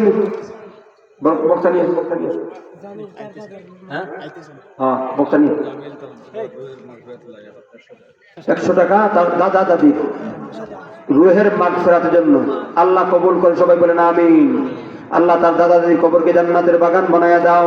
আয় আল্লাহ এই মুহূর্তে আযাবকে বন্ধ করিয়া কবরকে জান্নাতের টুকরা বানায়া দাও, সবাই বলেন আমিন। আচ্ছা আপনারা বুঝছি যথেষ্ট দিচ্ছেন আলহামদুলিল্লাহ, আমার পরেও দিবেন, দিবেন না? আরো হয়েছে 200 টাকা নগদ। আল্লাহ দানকে কবুল করো, মঞ্জুর করো। আয় আল্লাহ হায়াতের মধ্যে বরকত দাও। আয় আল্লাহ উনার মা বাবা দাদাদের কবরে আদা মাফ করিয়া আয় আল্লাহ কবরকে জান্নাতের বাগান বানায় দাও, সবাই বলেন আমিন। আচ্ছা 500 টাকা না নগদ। আল্লাহ দানকে কবুল করো। কত বলেন? জোরে বলেন আমিন। সামিউল তার দাদার রুহের মাগফিরাতের জন্য আত্মন দান। আপনারা খুশি নি? একটু আওয়াজ দিতে পারবেন? নারায়ে তাকবীর। আল্লাহ দানকে কবুল করো, মঞ্জুর করো। আল্লাহ হায়াতের মধ্যে বরকত দাও, মুর্দেগানদের কবরে আল্লাহ মাফ করিয়ে দাও, কবরকে জান্নাতের বাগান বানিয়ে দাও, সবাই বলেন আমিন। এই তো মাশাআল্লাহ আমাদের কুকিল কণ্ঠের অধিকারী ওয়াসিরে কুরআন বড় ভাই দেখা হয় না, খালি ফেসবুকে দেখা যায়, একদম আপনার ধাক্কাধাক্কি করে টেলাটেলি করে। তার একটা জুট আছে বুঝছেন না, আমার আব্দুর রকিব, বেলালি আর এই কৌসুদ্দিন, হ্যাঁ আমি তো অনলাইনে সব খবর রাখি। তারা চা খায়, কয়ে খাও চা খাও। আর জাবির এরকম আছে না, দেখছি ওই দিন চা খাইতেছে। তা আমরা যোগাযোগ হয়, আমরা কিন্তু অনলাইনে আবার অ্যাক্টিভ আছি। আমরা এমনি দেখা সাক্ষাৎ হয় না, কিন্তু আলহামদুলিল্লাহ যোগাযোগ হয়। তো আল্লাহ তাআলা আমার ছোট ভাইয়ের হায়াতের মধ্যে বরকত দান করেন। আমরা উলামায়ে কেরাম বাংলাদেশ সুনামগঞ্জ ডিস্ট্রিক্টের যারা তরুণ উলামায়ে কেরাম, এদের মধ্যে অন্যতম উকিল কণ্ঠের অধিকারী আলহামদুলিল্লাহ। আল্লাহ তার দিনের অনেক খেদমত নিয়েছেন আমার এই ছোট ভাইয়ের মাধ্যমে। প্রতিদিন আপনি 2-3টা মাহফিল থাকে, এটাও আল্লাহর দয়া, ঠিক না? আল্লাহ তাআলা তাকে এত সুন্দর কণ্ঠ দান করেছেন। আল্লাহ তাআলা ইলমের মধ্যে বরকত দান করেন, আমলের মধ্যে বরকত দান করেন, হায়াতের মধ্যে বরকত দান করেন, সবাই বলেন আমিন। কি অবাক লাগে, অবাক লাগে ওই সাইডে বয়ান করলে একটু আওয়াজ আসে, আর এখানে মনে হচ্ছে কথা বলতেছে। আল্লাহ আমাদেরকে মাফ করুন। ও জিকু আমার বাগনা, তার বাবার হায়াতে তৈবার জন্য 1000 টাকা। নারায়ে তাকবীর। দানকে কবুল করো, মঞ্জুর করো, হায়াতের মধ্যে বরকত দাও। আয় আল্লাহ আসমানি জমিনে আযাব আর গজব থেকে হেফাজত করো, সবাই বলেন আমিন। নগদ একটা কালেকশন আমার বাতিতে আমার বলছে হুজুর যাইবান গে যত চাচা এই হোজের মধ্যে নগদ একটা কালেকশন একটু করে দেবেন গে। আমি চাইছি যে একটা রুমাল যাইবো, আপনারা ফগর দাম আছে যতটুকু পারেন। আমার ছোট বাইরে রাখছি ভাই, মনে কষ্ট নিও না ভাই। আমি কিন্তু আগে বসে আইছি থেকে বড় ভাই কিছু আজকে সারা জীবন তো খালি ওয়াজ করি, এখন কিছু শুনি ওয়াজ বই ওই নিয়তে, কিন্তু আমি ইচ্ছা করে আগে আইছি ওই বই ওয়াজ কিছু শুনি। রুমালটা ছাড়া হইতেছে একটু রুমাল যাইব আপনাদের কাছে, ফকটে হাত দেন, আবার অন্যের ফকটে হাত দেন না যেন, ফকটে হাত দেন খুশি দেখে যদি এখন কোন ফকটে হাত দিবার যায়, অন্যের ফকটে হাত দেওয়া যাইতে না, যার তার ফকটে হাত দিব। আমার মসজিদের মধ্যে কালেকশন শুরু করার সময় আমি কই দিই, দেখেন হাত দোকান কেউ বাকি থাকবেন না। আজকে জুমার নামাজ পড়ে এমন একটা দোয়া হবে ইনশাআল্লাহ, ডাইরেক্ট আল্লাহর দরবারে কবুল হয়ে যাবে। এই একীদের সাথে আমরা দোয়া করব, কারণ হাদিসের মধ্যে আসছে আল্লাহ নবী বলেন, আনা ইনদা যন্নি আবদি বি, আমি আমার বান্দার সাথে ওই রকম আচরণ করি বান্দা আমার প্রতি যেমন ধারণা রাখে, ঠিক কিনা? আমরা ধারণা করি আল্লাহ আমাদের দোয়া কবুল করবেন, অবশ্যই ইনশাআল্লাহ কবুল করবেন। এই একই না বিশ্বাস নিয়ে দোয়া করব, তো আপনাদের সবার জন্য দোয়া করা হবে। বাকি আপনারা তার ফকটে হাত দিয়া আল্লাহর ঘর মসজিদে দান করেন, তবে সাবধান অন্যের ফকটে না। সবাই শরীর থাকেন, সবাই যে যতটুকু পারেন। ও তার আম্মা তো কয়েকদিন আগে মারা গেছেন, 50 টাকা নগদ দান করছেন। নারে তাকবীর। আল্লাহ দানকে কবুল করো, মঞ্জুর করো, হায়াতের মধ্যে বরকত দাও। আয় আল্লাহ মৃতদের কবরে আযাব মাফ করিয়া দাও, কবরকে জান্নাতের বাগান বানায় দাও। সবাই বলেন আমিন। সবাই শরীর থাকেন, সবাই একজন আমরা বাকি থাকবো না। যার কাছে নাই, কাছে একটু রেল করিলেন বলে আমার কষ্ট করতে দিলাই, আমি পরে দিলাই মনে সমস্যা নাই। জুনিকার কোন বাইক দিতে তখন খালি ফোকটে আইসেন, ওয়াজ শোনার দায়, ফোরে দেখা নাই, লোল্লার এজনে দেখা বললেন যে আমার 10 টাকা দিলাই, আমি কালকে দিলাই মনে, বা দিন ফুল ফাইলে দেখা হইলে দিলাই মনে, বা ইয়ে লইলেন, ঋণ লইলেন, সমস্যা নাই। কারণ আল্লাহর রাস্তায় দান করার সুযোগ পাওয়া এটা আল্লাহর পক্ষ থেকে একটা দয়া, ঠিক কিনা বলেন? এই সুযোগ কাজে লাগানো দরকার। প্রত্যেকে আমরা শরীক থাকি। বাকি আমার ছোট ভাই বাসিরে কোরআন প্রখ্যাত আলেমে দ্বীন, উকিল কণ্ঠের অধিকারী, সুমিষ্ট ভাষী, আপনাদেরকে প্রাঞ্জল ভাষায় কথা বলবেন, বয়ান করবেন। আমরা সবাই ধীরে ধীরে আমলে নিয়ে কথাগুলি শ্রবণ করবো। রাজি আছে তো ইনশাআল্লাহ? এমদাদুল 500 টাকা আর পাওয়া যাইতো না, শেষ এটাই খুলবো। এরপর আমার কাছে না, এই খুলবো, আমি খানা খাই দিব। ওই যে গত রাত্রে ইয়ত খাইছিলাম এই গাজীপুর কালীগঞ্জ, রাত্রে খানা আছে আমার, সারাদিন খাওয়া আল্লাহ 50 টাকা 500 টাকা 500 টাকা। নারায়ে তাকবীর। আল্লাহ আপনার বান্দা 500 টাকা দিয়েছেন, আল্লাহ দানকে কবুল করো, মঞ্জুর করো। আয় আল্লাহ হায়াতের মধ্যে বরকত দাও, হায়াতের মধ্যে বরকত দাও, কামাই রুজির মধ্যে বরকত দাও, জিন্দা মুর্দা সবাইকে মাফ করিয়া দাও। সবাই বলেন আমিন। আল্লাহ যে কথাটুকু বলা হয়েছে ভুল হইলে ক্ষমা করিয়া দিও আল্লাহ। সহি কথাগুলির উপরে আমাকে, আমার শ্রোতাবৃন্দ যে যেখান থেকে কথা শুনতেছেন, আমার সামনে যারা আছেন সবাইকে আমল করা তৌফিক দান করেন। সবাই বলেন আমিন। ওয়া আখিরু দাওয়ানা আলহামদুলিল্লাহি রাব্বিল আলামিন। আসসালামু আলাইকুম ওয়া রাহমাতুল্লাহি ওয়া বারাকাতুহু। ঠিক আছে। আলহামদুলিল্লাহি রাব্বিল আলামিন, والصلاه والسلام على سيد الانبياء والمرسلين واله واصحابه اجمعين. ربنا ظلمنا انفسنا وان لم تغفر لنا وترحمنا لنكونن من الخاسرين. رب العالمين মাগরিবের নামাজের পর থেকে উলামায়ে কেরামদের জবান থেকে আল্লাহ কোরআন সুন্নাহর আলোচনা শুনতেছিলাম। আয় আল্লাহ জীবনে যত গুনাহ করেছি, অপরাধ করেছি, শয়তান এবং নফসের দুখায় পড়ে নাফরমানি করেছি। আয় আল্লাহ এত গুনাহ করার পরও আল্লাহ ক্ষমতা আছে আপনার ধ্বংস করার, ক্ষমতা থাকার পরও ধ্বংস করেন নাই। আল্লাহ কোটি কোটি নিয়ামত দ্বারা আমাদেরকে লালন পালন করতেছেন। এটাই প্রমাণ করে আমাদের গুনার চেয়ে আপনার দয়া মায়ার পরিধি বেশি। আয় আল্লাহ এই দয়া মায়ার উসিলায় আমাদেরকে মাফ করিয়া দাও। আয় আল্লাহ জীবনে কোনোদিন নাফরমানি করব না। আয় আল্লাহ কামাই রুজির মধ্যে বরকত দাও। আয় আল্লাহ আযাব আর গজব থেকে হেফাজত করো, ফিতনা ফাসাদ থেকে হেফাজত করো। আদম পয়গম্বর থেকে কিয়ামত পর্যন্ত যত মুমিন মুমিনাত আয় আল্লাহ আসিয়া ছিল, আসবে, আয় আল্লাহ মুর্দেগানদের কবরে আযাব মাফ করিয়া দাও। জীবিতদেরকে আল্লাহ হেদায়েত নসিব করো। আয় আল্লাহ আমাদের পক্ষ থেকে কোটি কোটি দুরূদ আর সালাম সোনার মদিনায় পৌঁছাইয়া দাও। বারবার মক্কা মদিনা জিয়ারত করার তৌফিক দাও। আমাদের আব্বা আম্মার কবরে আযাব মাফ করিয়া দাও। যাদের আব্বা আম্মা দুনিয়ার মধ্যে নেক হায়াত দান করো। আয় আল্লাহ প্রত্যেকটা ফ্যামিলির মধ্যে দ্বীনি পরিবেশ তৈরি করিয়া দাও। আয় আল্লাহ আজকের মাহফিলকে কবুল আর মঞ্জুর করিয়া নাও। যাদের উদ্যোগে মাহফিল আয়োজন করা হয়েছে আল্লাহ তাদের হায়াত হায়াতের মধ্যে বরকত দাও, তাদেরকে আল্লাহ দ্বীনের খাদিম হিসেবে কবুল করো। রব্বানা তাকাব্বাল মিন্না ইন্নাকা আনতাস সামিউল আলিম ওয়া তুব আলাইনা ইয়া মাওলানা ইন্নাকা আনতাত তাওয়াবুর রহিম। ওয়া সাল্লাল্লাহু তাআলা আলা খাইরি খালকিহি মুহাম্মাদিন ওয়া আলিহি ওয়া আসহাবিহি আজমাইন। আমিন। ভাই কেউ উঠবেন না, কেউ উঠবেন না, আলোচনা আমাদের শুরু হবে। আলহামদুলিল্লাহ, আমরা হযরতের কাছ থেকে অত্যন্ত গুরুত্বপূর্ণ নসিহত শুনছিলাম। আল্লাহ পাক রব্বুল আলামিন যেন আমাদেরকে হযরতের বয়ানের উপর আমল করার তৌফিক দান করেন। সবাই বলে আমিন। সম্মানিত উপস্থিতি, আপনারা দেখতে পাচ্ছেন আমাদের স্টেজে এসে উপস্থিত হয়েছে আজকের বিশেষ আকর্ষণ হযরত মাওলানা গৌসুদ্দিন গোরারঙ্গী হুজুর। আপনারা দয়া করে কেউ উঠাউঠি করবেন না, প্যান্ডেলের ভিতরে চলে আসুন, বসুন। হযরতের মহা